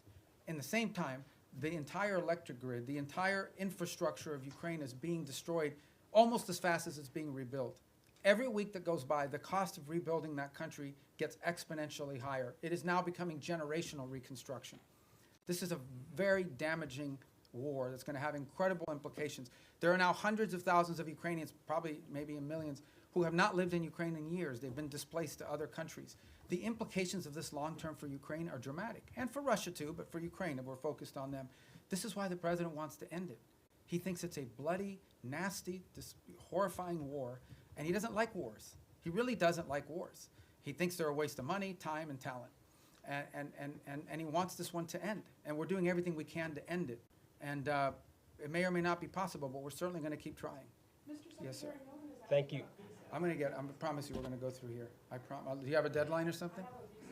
I know, but let me get to the roads, because if I break up the road thing, you're going to screw up the whole plan I have for today. Go ahead. Thanks, Mr. Secretary. If I can turn internally for a moment, a recent survey by the American Foreign Service Association found strikingly low morale among career diplomats in the U.S., some of whom reported that they feel like they can't freely express their opinions, that their candidate input is not welcome, and many of them are saying that they're actually thinking about career changes. I know you talked at the top about how change can be disruptive, but I wonder, how much does this concern you? Do you possibly see this as a feature, not a bug, or would you be happy to see people leave so that you can bring in a new crop of people? And then just briefly on your own role, you have 2 jobs right now. Your travel schedule seems a bit lighter than your recent predecessors. You didn't attend the last NATO foreign ministers gathering and had your deputy go. Are you fully performing the job of Secretary of State? Are you more of a national security advisor than a Secretary of State? Can you talk about that? Well, first of all, on the travel schedule, we have a lot of leaders keep coming here, too. So you talk about NATO, great example on NATO. I already went to a NATO meeting this year of all the foreign ministers. Then I went to the leaders meeting, which not all the foreign ministers were at. And then on top of that, that week is the week we had Rwanda and the DRC coming to the United States on a deal that I was working in. So as far as the travel schedule is concerned, we have a lot of leaders constantly coming here. We have leader meetings every single week for the most part up until last week. So there's a lot of work to be done. On the Foreign Service, we have very talented people here. I saw that report somewhere. That's from the union. It's from a union survey. All I can tell you is that today Foreign Service officers are more empowered at the regional bureau than they've ever been. I get descent cables. I get cables every day from all over the world that provide the baseline for a lot of the ideas that we pursue. There isn't a week that goes by that I don't send back 2 or 3 cables with notes about, let's turn this into a policy proposal. We are changing this place so that it is our missions in the field that are not just driving directives from the top down, but also ideas from the bottom up. And I'm very proud of that, and I think that's going to lead and pay huge dividends for future secretaries of state long after I'm gone. So, yes, sir. Thank you, Secretary. Human rights organizations report that 2025 has seen the highest number of executions in the Islamic Republic of Iran in over 2 decades. What specific new measures is the State Department taking to ensure that human rights abuses, specifically this surge of state-sanctioned execution, do not become a secondary priority in your dealings with Tehran? Well, ultimately, look, we have very deep systemic disagreements with the regime in Iran. And it's part of one of, if not the most sanctioned country in the world, one of the most sanctioned countries in the world. There isn't a week that goes by, or at least 2-3 times a month, I'm authorizing some new sanction on some new entity related to Iran. I don't think anyone could argue that this administration has been friendly towards them. So we continue to feature these things because it tells us about who they are. In the case of some of these executions that you're talking about, some of them, by the way, were in the aftermath of the war with Israel, where they went through and have jailed people and accused people of being informants and spies and things of that nature. But we're under no illusion, and every year we put out a report that outlines this, and we've been pretty consistent in our messaging. Our problem with the Iranian regime isn't simply, obviously it's predominantly their desire to acquire nuclear weapons, their sponsorship of terrorism, but it's ultimately the treatment of their own people. I said it in my hearing a year ago in the Senate, I say it now, I know of no nation on earth where there is such a difference between a regime that governs the country and the people who live there every single day. That regime is not reflective of the people who live in Iran, who are the inheritors of a proud and long cultural legacy and a proud history. And then you've got a clerical radical regime that has driven and taken the wealth of that country and used it not to enrich secure their people and their future, not to make sure they have enough water and electricity. They've used their money to sponsor terrorist organizations all over the world. That's what they've used their money for. So we're going to continue to consistently point that out. Secretary, second I'm question. sorry, I got to go because I'm getting everybody today. Regarding Europe, you said that Europe was not going to be able to mediate between Russia and Ukraine. There's been some disengagement. There's some push within the European Union to either not comply with the increase in defense spending that the United States has been promoting, or also some European countries like Spain promoting closer ties to China, or going to China, or inviting more investment from China, or even Chinese technology in critical infrastructure. Are you concerned at all about this path? And no, the countries made a commitment in NATO at a meeting I was at, where they made the 5% pledge, which is a dramatic and historic pledge, with the exception of Spain, of course, who didn't make that pledge. And we've had no indication from any of the countries that agreed to that they're not going to do it because it's in their own interest. It's in their own interest. Bottom line is, increasing their defense capacity is in their interest because it's their defense. As far as opening up to China, look, one of the biggest problems Europe faces is they're being flooded with cheap Chinese goods, including Chinese cars. They're being flooded. Their own industrial base is under attack by unfair Chinese practices economically. So, I don't know about the rhetoric you're pointing to or the examples, but that's a threat that Europe faces, and they need a rebalancing as well. They're also, like we are, experiencing disruptions to supply chains and things at the economic realm that are very problematic and dangerous for national security. So we would expect them to act at their national interests, both continentally and individually as their own countries. All right, we got to speed it up. Yes, ma'am. Hi, Annalise Nielsen from Sky News Australia. In your national security strategy, you've warned Europe about civilizational erasure. When you've been watching what's been happening in Australia with the rise of anti-Semitism and our government's response to the Bondi massacre, Our Prime Minister's dodged direct questions on Islamic extremism, but then unprompted evoked right-wing extremism as a threat. Do you have any message to Australia about civilizational erasure, and why is America watching? Look, I just think it's very simple, and that is that any mass migration is highly disruptive to any country. We talked about it here in the United States. When you experience mass migration, I don't talk about immigration, I'm talking about mass migration. Okay, mass migration is a negative thing. It's not positive. And it's very difficult for any society to absorb and assume hundreds of thousands, if not millions of people over a short period of time, especially if they come from halfway around the world. There are cultural and assimilations issues related to that, et cetera. And so these are concerns that it's concerns I have about our own country primarily. It's been a priority of this administration to address this. But I think it's a growing concern in Europe. I mean, there are other voices in Europe and obviously in Australia as well that have expressed concern about this. These are facts. This doesn't make you anti-anybody. What it makes is you do have, as a sovereign country, the right to control how many people you absorb, how many people you allow in, and who those people are. This is a very basic sovereign right. Okay? It doesn't mean you don't allow any people in. There are people coming into this country every day to visit, to work, to live permanently, but you have to know who they are, and you have to have some limits and controls over what those numbers are. And obviously, because of some of the things we've seen, mass migration over the last decade has been highly disruptive, not just to the United States, but also to continental Europe, and in some cases in the Indo-Pacific as well. So I just think this is a real challenge that multiple Western advanced industrialized countries are facing, and I think it's pronounced in parts of Europe as well, and obviously, at least on the basis of your question, appear to be a challenge as well in Australia. All right, to the next row. Yes, ma'am. Hold on, Andrea, right behind you. I'm going to get to everybody. Go. Yeah. Oh, I just wanted to ask. You don't have a question? Okay, no, I'm kidding. Go ahead. On Ukraine this weekend, the meetings with the Ukrainian delegation and the U.S. delegation, are you planning to participate It's in in those Miami. meetings? They're starting today and tomorrow. I may be there tomorrow for a portion of it. There's another one happening today, but that one is with the Turks and the Qataris and the UAE on the Gaza plan. So if I'm not there, because I have things we have to do here today, like talk to you guys, I think tomorrow, since it's in Miami as well. So, yeah, go ahead. Yes, sir. Thank you, Mr. Secretary. Timothy Enrosi with the Washington Examiner. Going back to the previous question about Europe, and I believe the Sky News reporter referenced civilizational erasure, which is a term that has been used by both the White House and the State Department. Both the White House and the State Department have made kind of recurring overtures to Europe as a civilization that is in some sort of danger and that should join with the United States as a sort of Western civilizational bloc. And it seems to be a recurring priority. However, with the release of the National Security Strategy, many European leaders, leader of Germany, members of the EU, of the European Parliament, have found it totally unacceptable or offensive or question the allyship of the United States with the rhetoric that was used. So I just wonder if the United States is correct in that these policies, like mass migration, will lead to civilizational erasure. Is it possible to save European civilization if the governments simply don't want to be saved? How has this alliance long been described? As the Western alliance, right?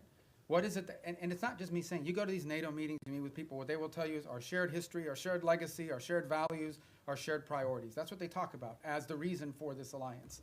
Well, if you erase your shared history, your shared culture, your shared ideology, your shared priorities, your shared principles, then you just have a straight up defense agreement. That's all you have. So what I'm trying to point to, and what we've tried to point to, is very simple. That is, at the bedrock and at the cornerstone of our relationship, with example with Europe, is the fact that we do have a shared culture, a shared civilization, a shared experience, and shared values and principles on things like human rights, on freedom, on liberty, on democracy, on all sorts of on the rights of the individual, on all these sorts of things that we in this nation are the inheritors of in many cases, because many of these ideas that led to the founding of our country found their genesis in some of these places in the Western Alliance. If you take that away, if that's wiped out because for whatever reason it's no longer a priority, I do think it puts a strain and threatens the alliance in the long term and in the big picture. Now, whatever internal politics causes people to dispute this, I'm not going to comment on, other than to tell you that I do think that at the core of these special relationships we have is the fact that we have shared history, shared values, shared civilizational principles that we should be unapologetic about. This is a nation that was founded on Western principles. Founded on Western principles like liberty, the value of and the right of the individual, the right of self-governance. These are all Western values. Now, others may have adopted it in different parts of the world, but they emanate from Western history.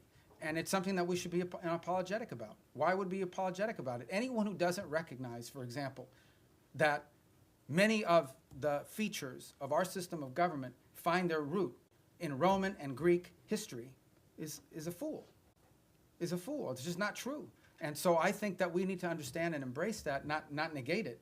And I think that's what we're pointing to here, is that we are concerned that particularly in parts of Western Europe, those things that underpin our alliance and our tie to them could be under threat in the long term. And by the way, there are leaders in those countries that recognize that as well.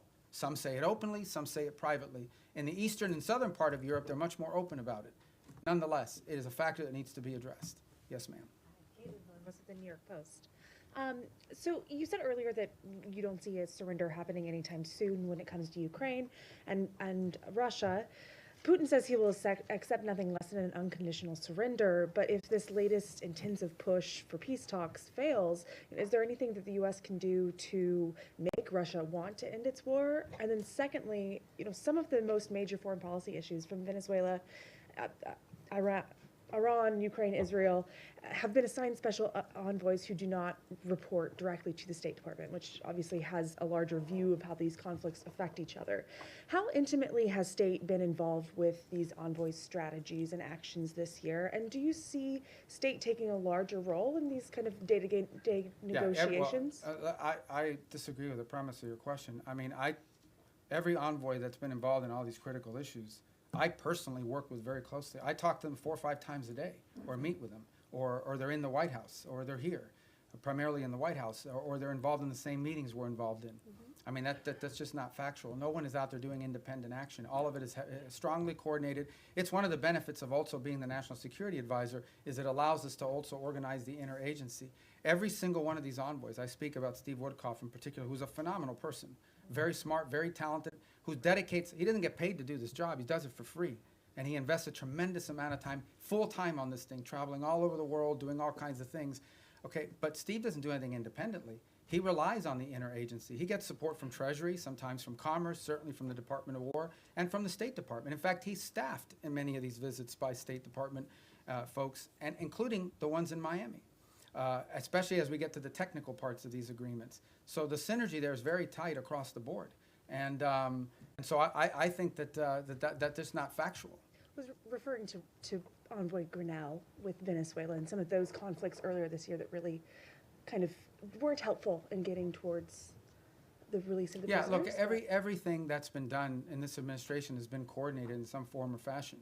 I mean, you guys don't see it all because I know everybody wants foreign policy to be 100% transparent, but sometimes it really can't be, because there are sensitivities, because there are diplomatic sensitivities, because things people are willing to agree to in private that they may not be willing to do so in public. There's all kinds of things that have to happen in order to achieve outcomes. Sometimes they work, sometimes certain approaches work, sometimes they don't. But that's not new to this administration. That's been true throughout history. And but at the end of the day, I mean, I feel like we have a very good team of people that work very closely together on all of this. And the key is every single one of these conflicts, every single one of these issues are all multidisciplinary. Okay? There is no such thing as any one of these things that we're dealing with. Again, going back to the case, let's just use Ukraine as an example. In the case of Ukraine, it involved Treasury with regards to the minerals deal. It involves Commerce to some extent. It most certainly involves the Department of War in terms of not just battlefield assessments, but the sale of weaponry through Pearl, et cetera. It involves the Department of State in terms of everything from interpreters to the technical work of actually putting words to paper that would make sense in an agreement and supporting these visits. We had a very important meeting in Geneva, hosted at our embassy, supported by diplomatic personnel that were involved in doing that, and a lot of the follow-up as well that has to happen with some of these things. You know, peace deals aren't just, in the case of Gaza, strongly supported. We took our ambassador in Yemen, who can't be in Yemen, Fagan, and assigned him for 8 weeks on that portfolio so that we could have someone there to help navigate and coordinate all the technical aspects. You can reach a peace agreement in concept, but then someone's got to sit down and write down the technical language and the specificity, and they rely on the professionals in this department and other government agencies, depending on the subject matter. So, look, I think in any new administration, there's a learning curve early on. People are still getting onboarded. You may not even have people Senate confirmed yet in these positions. Maybe you haven't even hired some unfilled spots. But I think certainly in the second half of last year, I'm very proud and very pleased at the synergy that we've established on all of these things and that continue to establish it. Another one that's doing a great job is Mossad Boulos. I mean, he's out there every day working with our Africa Bureau, They're very involved in this, on trying to deal with Sudan, on trying to deal with the Rwanda DRC. So we have a good team of people that work very well together and very collaboratively, and we're going to build on that in the new year. Yes, ma'am. Thanks. Shelby Talcott with Semaphore. Vanity Fair quoted you as wondering whether Putin just wants the entirety of Ukraine. I'm curious if that's still a question for you, and how confident are you in being able to reach a peace agreement if that is a question? And then along those lines, is there a deadline for Russia and Ukraine to come to an agreement before this administration walks away? Yeah, I'm not in any position to give you deadlines on anything. And as far as that quote, that's a quote the president has said publicly, which is, he has said three things. I thought it was going to be the easiest one, and it's turned out to be the hardest. I don't know if Putin wants to do a deal or if Putin wants to take the whole country. These are things he has said openly. And, you know, I think that's, I don't even remember when I talked to the guy from that magazine, but, you know, for much of the early part of this year, one of the things we were trying to deduce is exactly what is it that Russia wants to achieve. We know what they wanted to achieve initially when the war began. They haven't achieved those objectives. There's a new set of objectives now. I mean, part of reaching an agreement is trying to understand, I've already said this, what both sides want or need and what they're willing to give. And so I think that was a question that many in the administration had early on, is defining what the Russian position, what exactly do they really, not what they say they publicly want, but what they publicly want and privately want are the same thing. That's part of the, and the same is true on the Ukrainian side, by the way. What could they actually live with? What's acceptable? What's not acceptable? What are their red lines? That's how you put a deal together. You have to sort of figure out if the two sides overlap at some point. Sometimes some deals are just not ready. Sometimes the timing is perfect. You have to put it together. If you look at what happened with Gaza, that looked intractable. And then a series of events occurred that made it possible. For example, the strike inside of Qatar that the Israelis took at the time, you know, was a sort of a dramatic thing, but in some ways it sort of set in motion a sense of urgency to bring this thing to an end before it spread. So sometimes you just have to be ready for a change in circumstances or conditions that allow progress to be made. But these things are hard to do. They take a lot of time. Sometimes it takes some patience. It's just unfortunate that you know that every day that goes by, more people are died and more people die and more things are destroyed.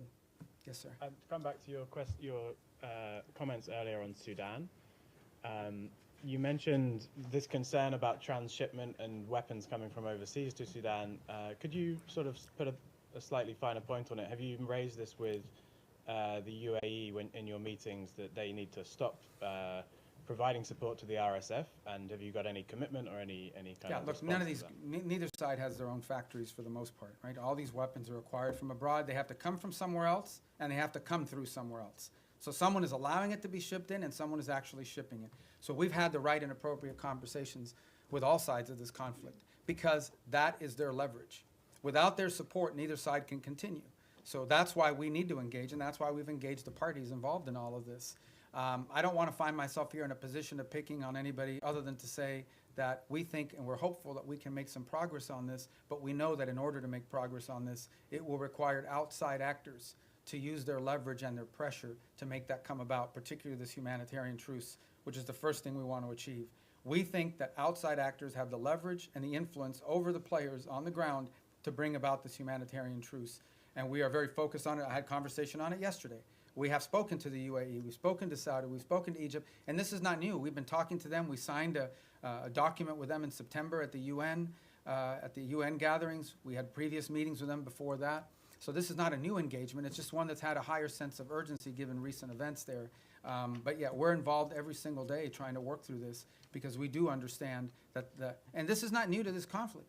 It is in many ways similar to what happened to Haven in Gaza. What brought Hamas to the table, among other things, was the fact that some of the countries that had relationships with Hamas, like Qatar, like Turkey, played a very constructive role in bringing them to the table and pressuring them to sign an agreement.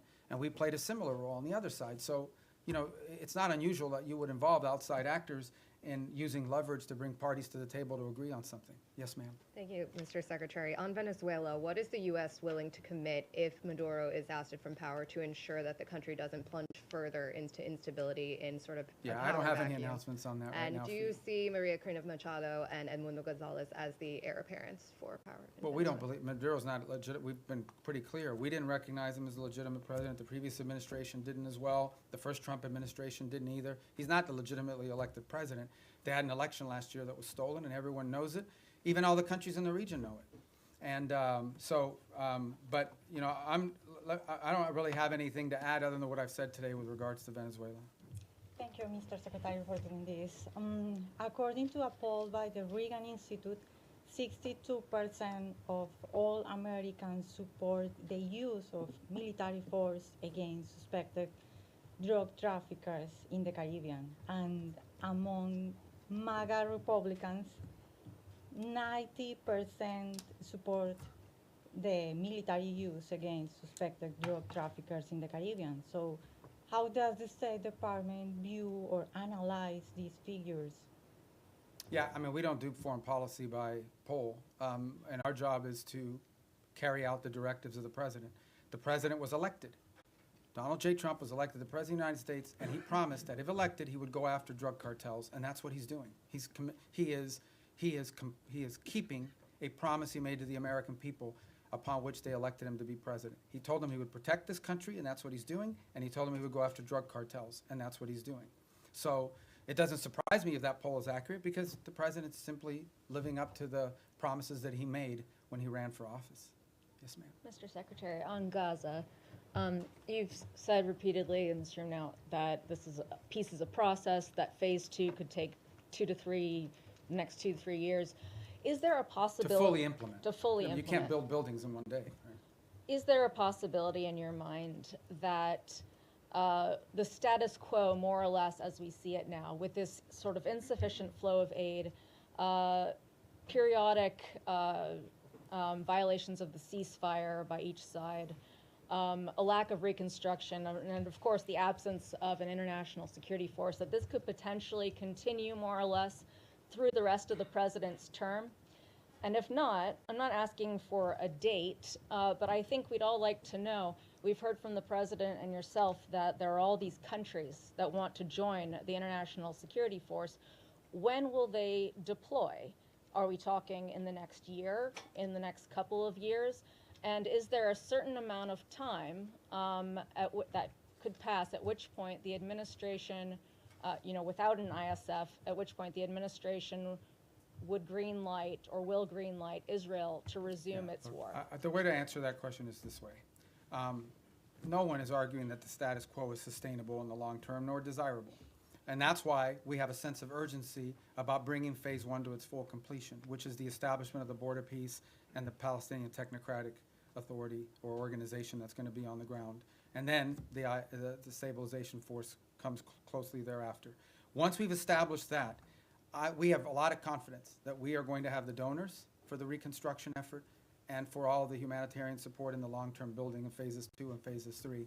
We just don't think that we're going to get to phase 2 or phase 3. We don't believe that we can have a successful donor conference, just as a real example, until people know they want to know who's in charge, and they want to know that there's security. Okay, they want to make sure that who's going to pledge billions of dollars to build things that are going to get blown up again because a war starts. So they want to know who's in charge, and they want to know that there's security, and that there'll be long-term stability. So no one would argue that what we have in place now is sustainable in the long term. We have to get to the completion of phase 1. I am confident we will, within the time frame necessary to make it successful. It's just not today, but hopefully very, very soon. We've made real progress. We made progress as late as yesterday in additional names for this Palestinian organization that's going to be the technocratic organization. So I think we're very close. I think we're going to get there. I'm optimistic that we're going to be able to get through phase 1. And then what I meant about taking years for phase 2 or phase 3 is not years to start it.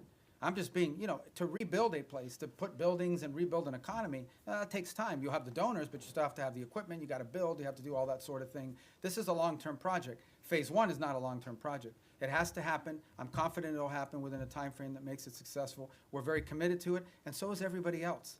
Everybody else in the region understands that there is no plan B. If this doesn't work, plan B or what's going to happen is a new war, and no one wants that. No one wants that. So, Mr. Secretary, are you going to be able to tell us in the next year who is going to secure Gaza and it'll have to happen who is much. going You're to talking about disarm? the stabilization force? Yes. Yeah. That'll have to happen much more than a year from now. That is the completion of phase 1. When we get through the establishment of the stabilization force, Board of Peace, Palestinian group, stabilization force. All those things happen, boom, boom, boom, 1, 2, 3. They have to happen very quickly, not a year from now. This is something we're aiming at very soon. It has to. It's what we're focused on right now, like a laser. All right, yes, sir. Secretary, thanks for all the time, and It's not going to be 4 hours, I promise.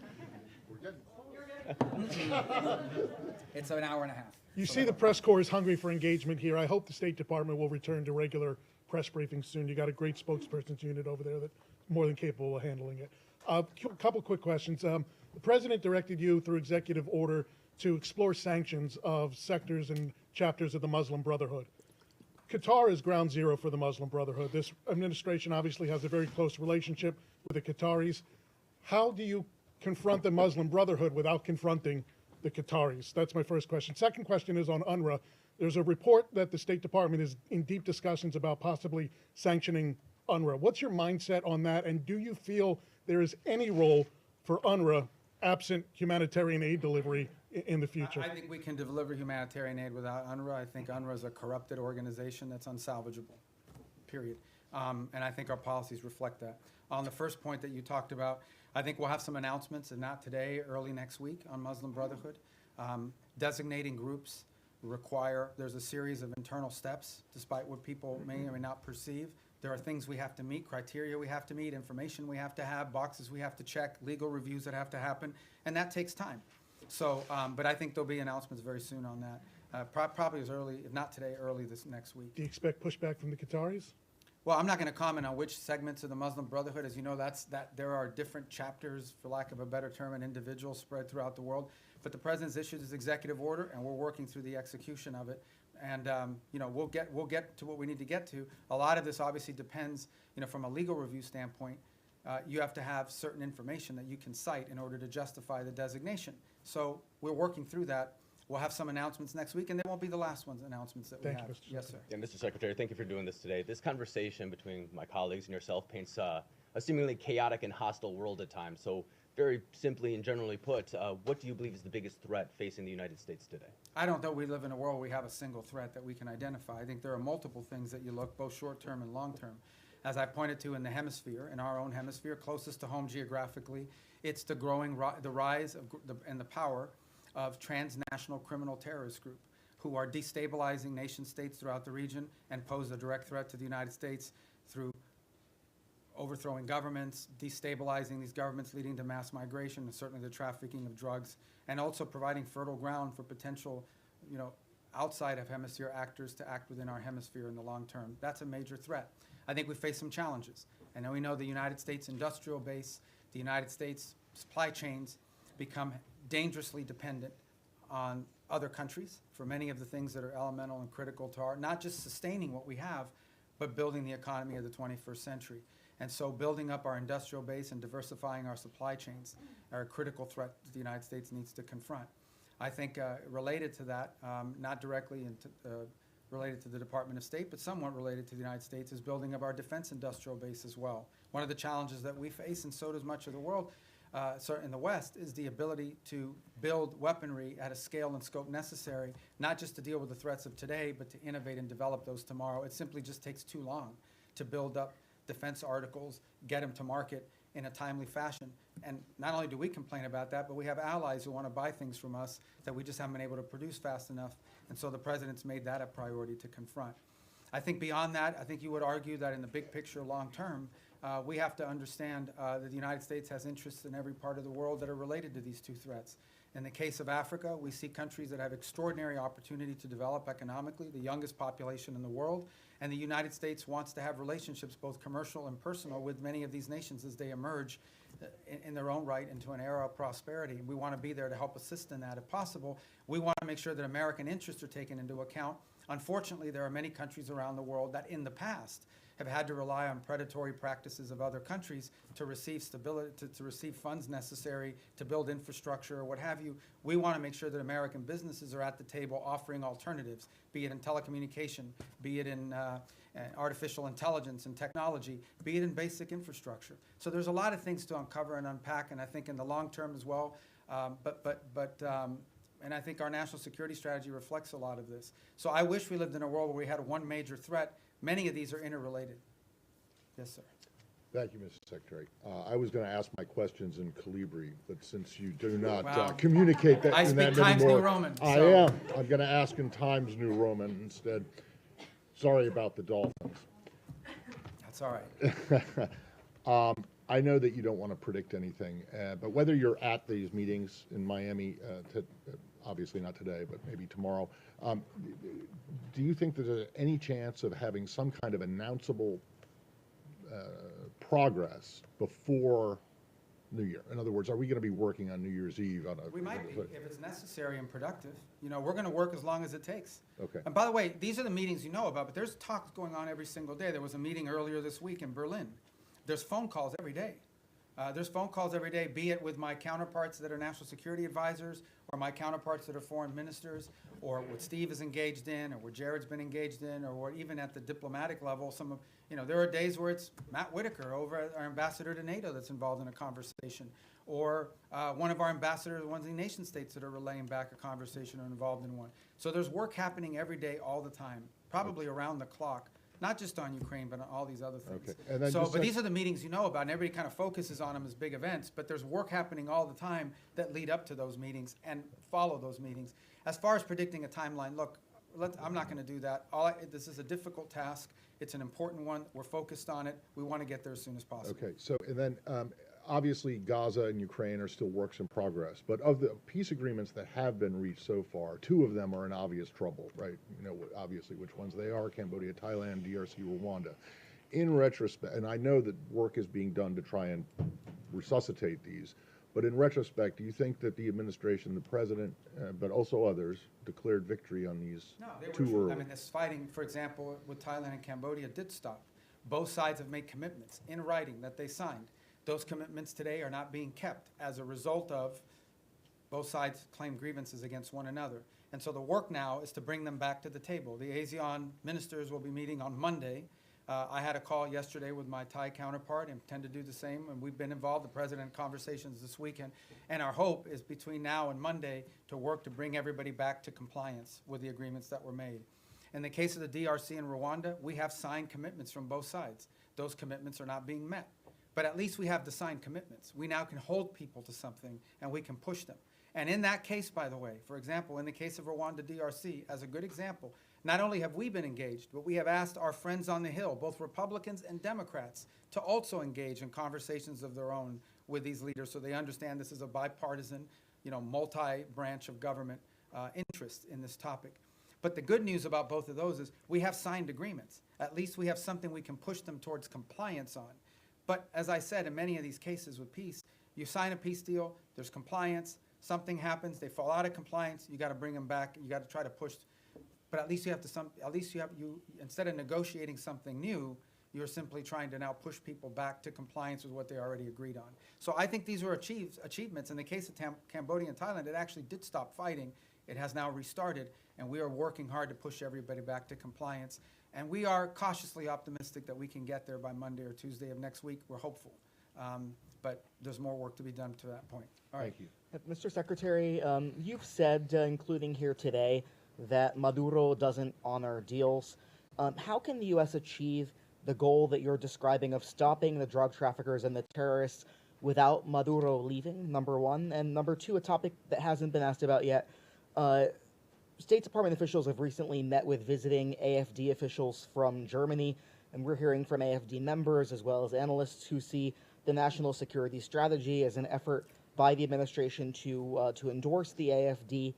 Can you share anything about the views of your views or the views of the administration on the AFD in Germany? I mean, on the case of Venezuela, I mean, I've answered it repeatedly now. I can only tell you our national interest is ending the flow of drugs towards the United States and these terrorist activities that are occurring that include cooperation with these gangs.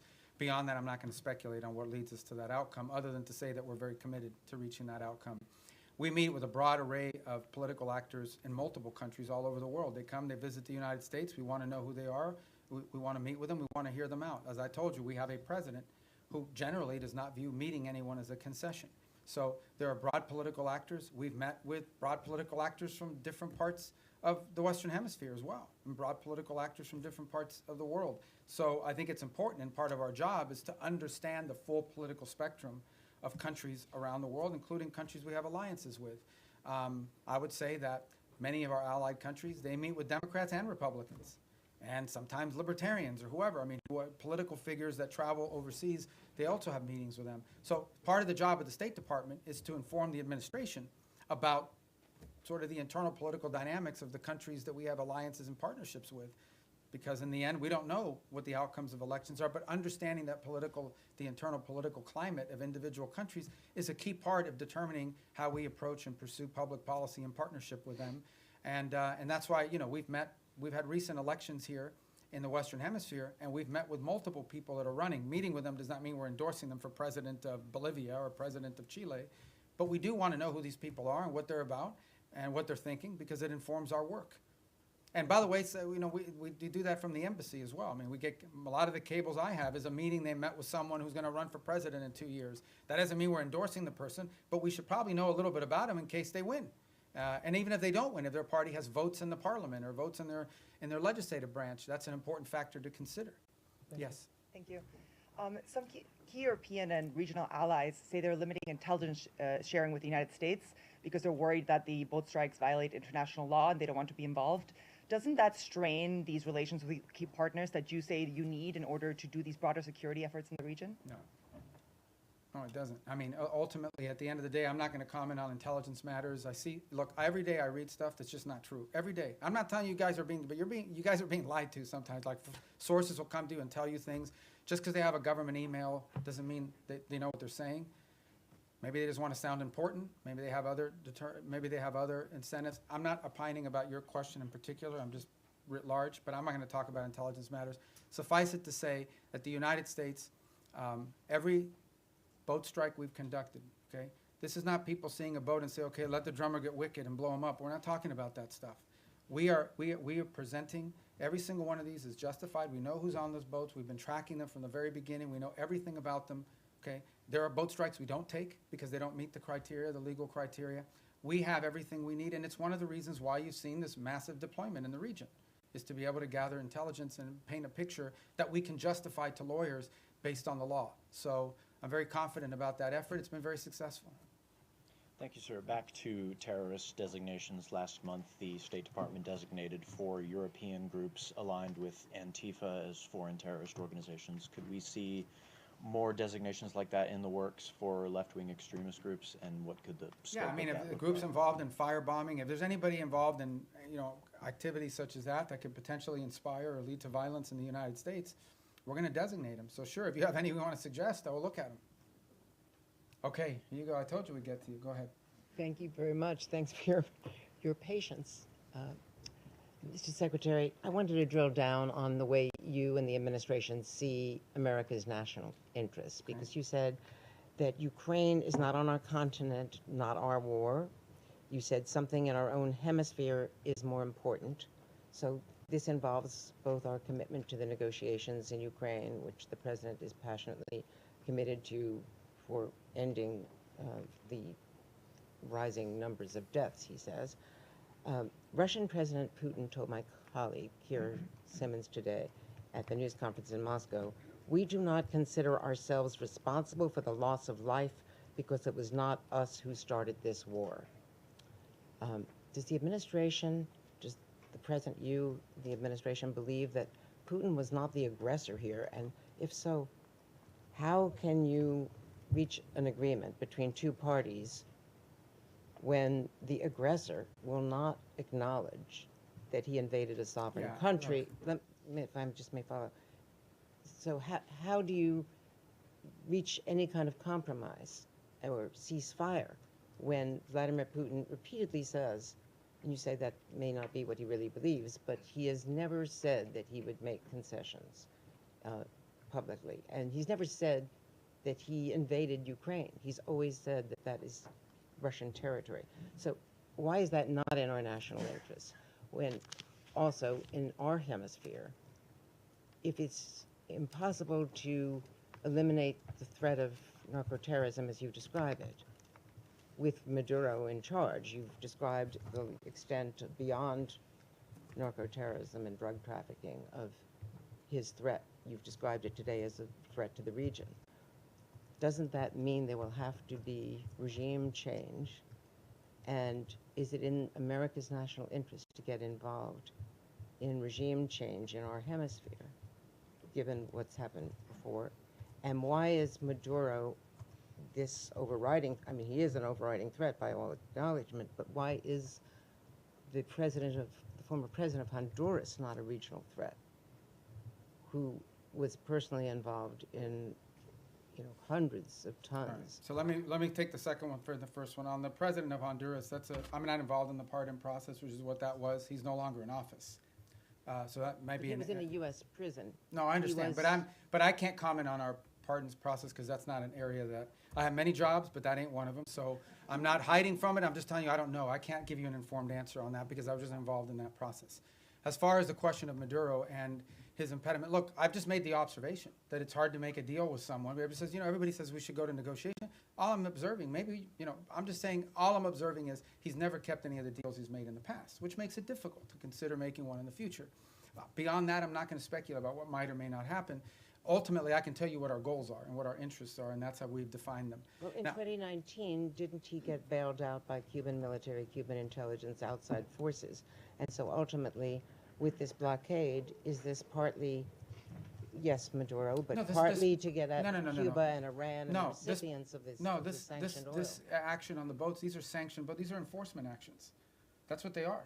They are existing sanctions, and therefore 80% of their oil is shipped through ghost fleets. Okay, so we understand what we're talking about here. We are talking about boats that are basically privateers, okay, that are flying under false flags, that turn off the transponders, that spoof their true location.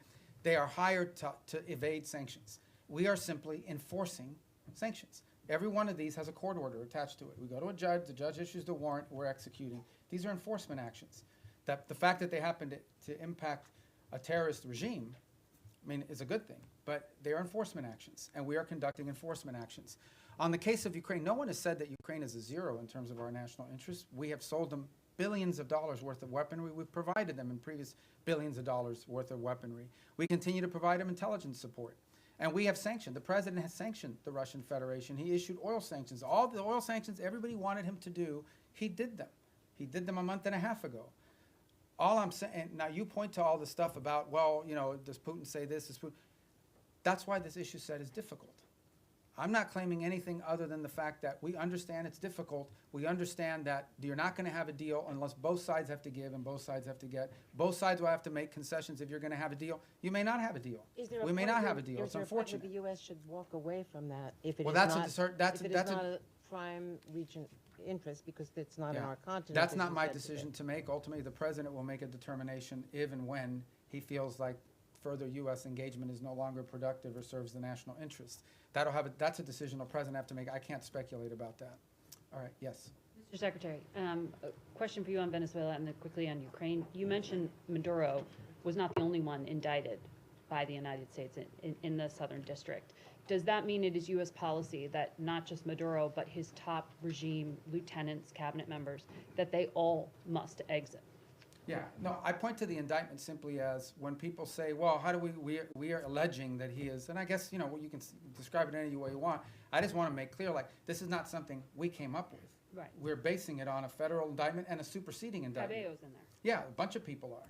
And so, but what it proves is, and the reason why I raise the indictments is because the indictments are the point of the $50 million award. And I believe the $25 or $10 million award for Cabello and for others. My point is that this allegation, this claim that the Maduro regime is a narco-terrorist organization is not on the basis of political talk or speculation. It is on the basis of evidence provided to a grand jury in the Southern District of New York that returned an indictment. And that's why I point to those indictments. Can I ask you on Ukraine quickly? Because Russia has deployed its latest nuclear-capable missile system to Belarus, according to that country's leadership. We've heard from a number of European leaders, the Chancellor of Germany himself, that they think this era of Pax Americana is gone, that they are needing to prepare to be on a war footing because of the threat from Putin. Do you believe, does this administration believe today that Vladimir Putin will end his march on the eastern flank of Ukraine? And do you stand by our European allies against any kind of attack? Look, we have heard the same concerns from our allies in NATO. It's why we are in NATO. It's why we meet with them. It's why we talk to them all the time. I've spoken to Mark Rutte this year probably 40 times, and he's spoken to multiple people in our administration as well, multiple times. He's been here multiple times. He speaks to the president directly.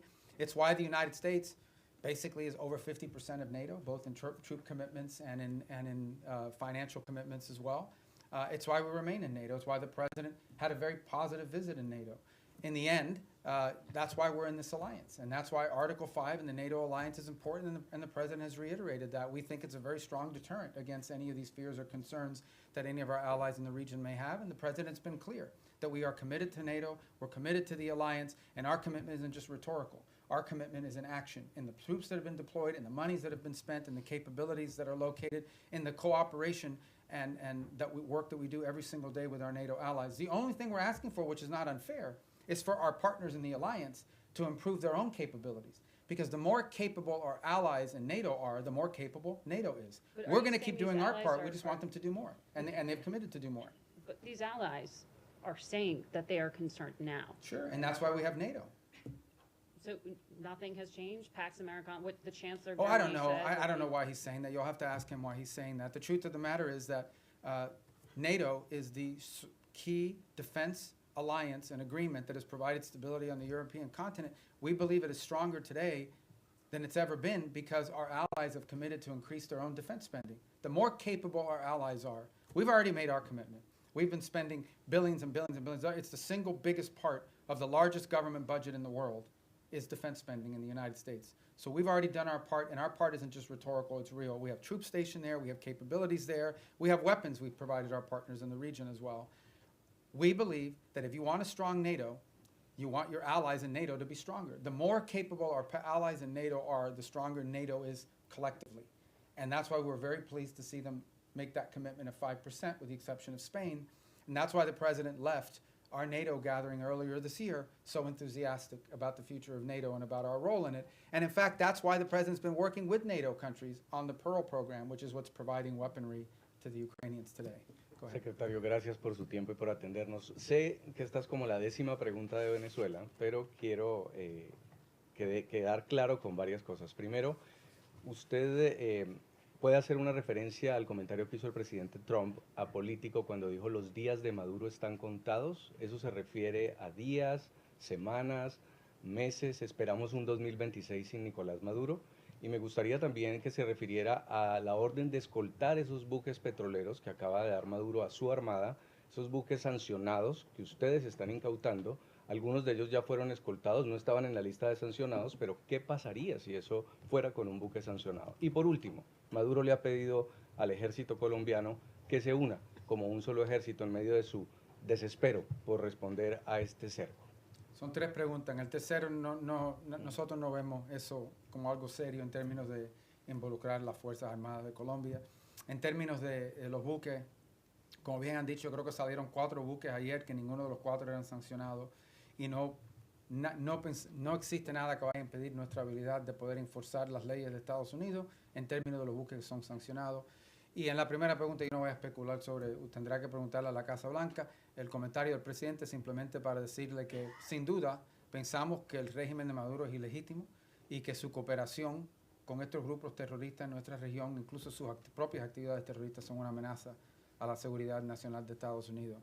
The 3 points that he asked about, one had to do with the Maduro calling on the Colombian armed forces to join ranks with him, and we're not really focused on that rhetoric. We're also not concerned about, there were 4 boats yesterday that were escorted by so-called naval vessels.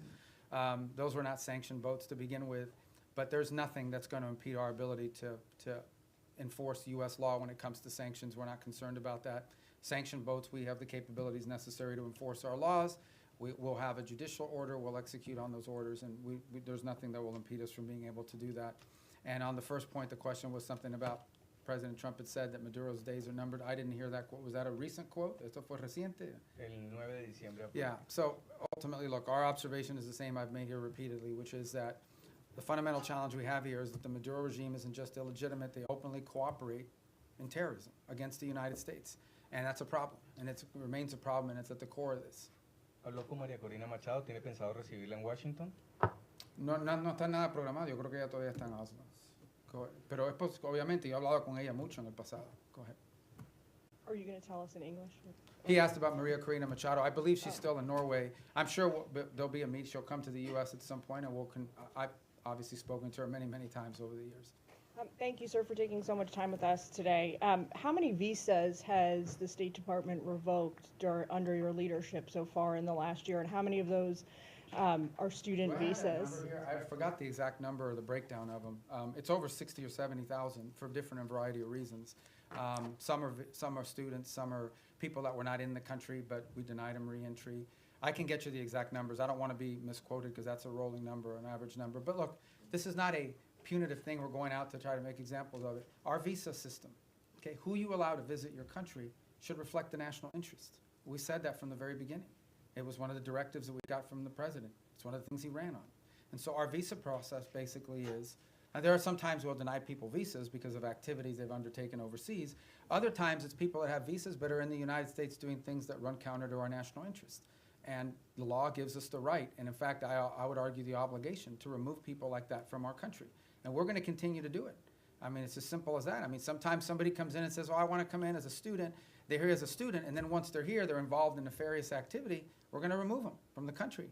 But maybe they're here as a researcher. Maybe they're here as, I don't want to say journalist because you guys will get upset, but it could be anything. These are visitors to the country. A visa is a visitor. It's not a right. By the way, we deny visas every day all over the world. People will go to an embassy, they'll sit for an interview, and the consular officer will deny them a visa because of something that came up in their record, because of something that came up in their interview, whatever it may be.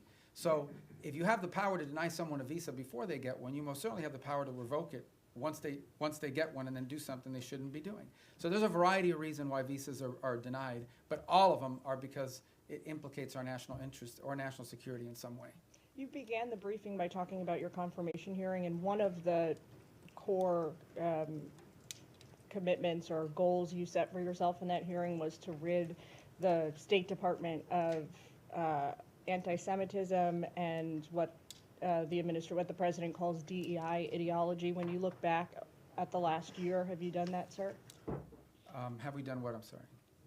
Rid the State Department of anti-Semitism and DEI ideology. Well, look, I think there were actions that were being taken that we're very concerned about in terms of statements that were made from some missions around the world or actions that were taken. Ultimately, what the president asked for is a government based on merit, where people were being promoted up because of merit, irrespective of their background, their ethnicity, the color of their skin, the first language they spoke, where they were born. We want to promote people on the basis of merit. We have redone the whole process by which we do promotions in the career foreign service.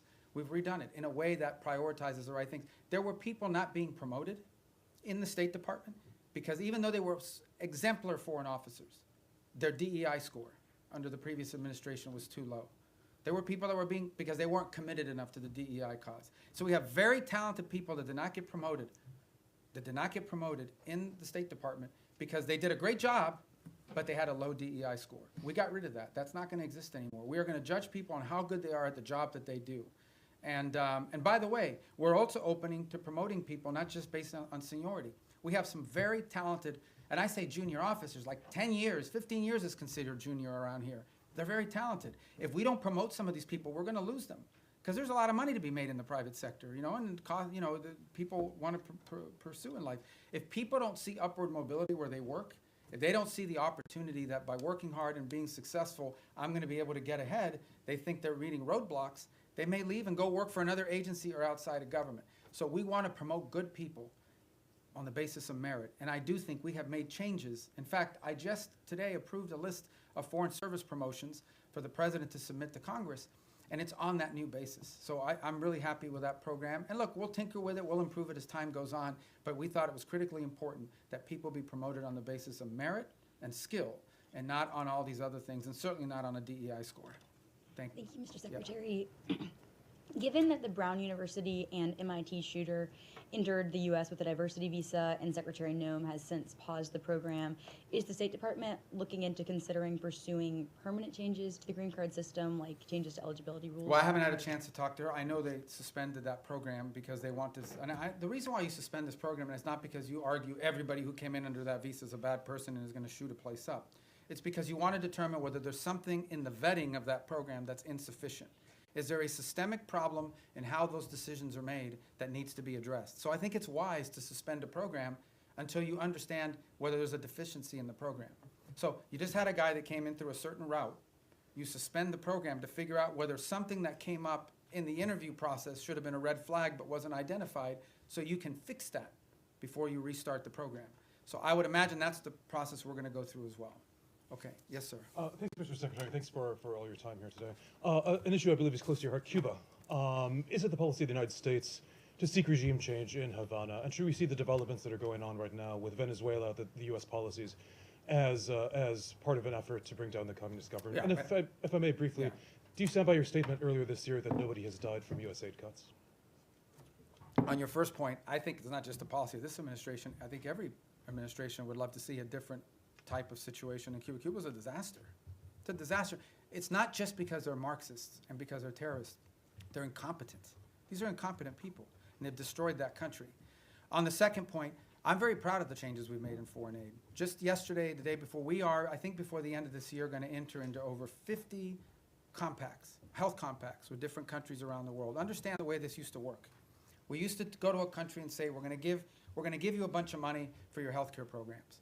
And then we would go out and hire some NGO in Northern Virginia or whatever. They would take their 60% cut off the top for administrative aid. They would take another 20%. Before you knew it, just a portion of that money was even reaching these countries. In many cases, many of those countries, it is true. I heard somebody whisper that's not true. It is true. In many of these countries,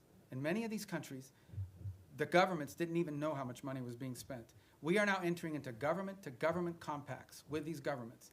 And the compacts are the following. Not only are they provided assistance, but they are being provided a plan to build up their own self-sustainment and their own abilities internally. So that in the long term, these countries need less aid because they can now do it for themselves. Some countries may take 5 years, some countries may take longer, but we're very proud of that, and the countries are very excited about that. I'm also very excited about humanitarian aid. It's interesting, nobody, you guys didn't pay a lot of attention to this, but this happened. In Jamaica, got hit by this hurricane. And everybody, I saw some articles, oh, this is going to be a disaster, the U.S. humanitarian response is not going to be good. It was excellent. Perhaps one of the best humanitarian responses in recent memory in terms of what we were able to bring very quickly to bear in assistance to them, led by our embassy, but also led by the region. And by the way, it was also very helpful that we had a lot of military assets in the region that were able to assist in that as well. We recently had an event in Sri Lanka. Again, we were able to very quickly provide assistance, the assistance they needed. So we're very, now, it's still a work in progress. We're still building this out. But I think in the big picture and in the long term, when people look back at this, they're going to say that we redid foreign aid in a way that actually delivered aid more effectively and in a way that furthered our national interests, both. And a lot of it driven from the embassy level. The amount of control and power and influence that our ambassadors and our embassies will now have to help shape how foreign aid looks like in those individual countries is much greater today than it was when you had USAID sitting alongside them almost as an independent branch that oftentimes took actions completely divorced, completely separated from our broader foreign policy. Yes, sir. Thank you, Mr. Secretary. First, I want to ask a clarifying question regarding Venezuela. You mentioned you've spoken with the opposition leader repeatedly over the years. When was the last time you spoke with her? I don't recall. I mean, she was not in a place where talking was very easy. And she was in hiding in Venezuela. Do you think there's a possibility we could be seeing a White House summit with her in any sort of future? I don't know. I mean, that maybe. I don't know. I mean, nothing's been planned. And then shifting gears a little bit, the State Department mentioned earlier this year some free speech concerns, particularly in Europe. What are some goals you have in regards to that in 2026? Any countries or certain efforts that you have? Well, I mean, broadly, we're concerned about any place, first and foremost, where American free speech could be implicated, right? Are we going to live in a world where some American puts up a social media post and then gets to some airport somewhere and is arrested? We're also concerned about the impact that some of their policies are having on our social media platforms. As you recently saw, X is facing this massive multi-million-dollar fine that they're going to have to pay, I guess, if they want to continue to operate. But I think more importantly, I think it touches on the broader question that was asked a little bit earlier. We all talk about how these alliances, in many cases our alliances with our European partners, are built on our common principles, our common values, as much as anything else. These aren't just a geopolitical arrangement. It is an alliance with like-minded countries with whom we share values and principles. And one of those values and principles, we hope, is freedom and the freedom of expression. And we're concerned that that is eroding. Okay, thank you, guys. Thank you.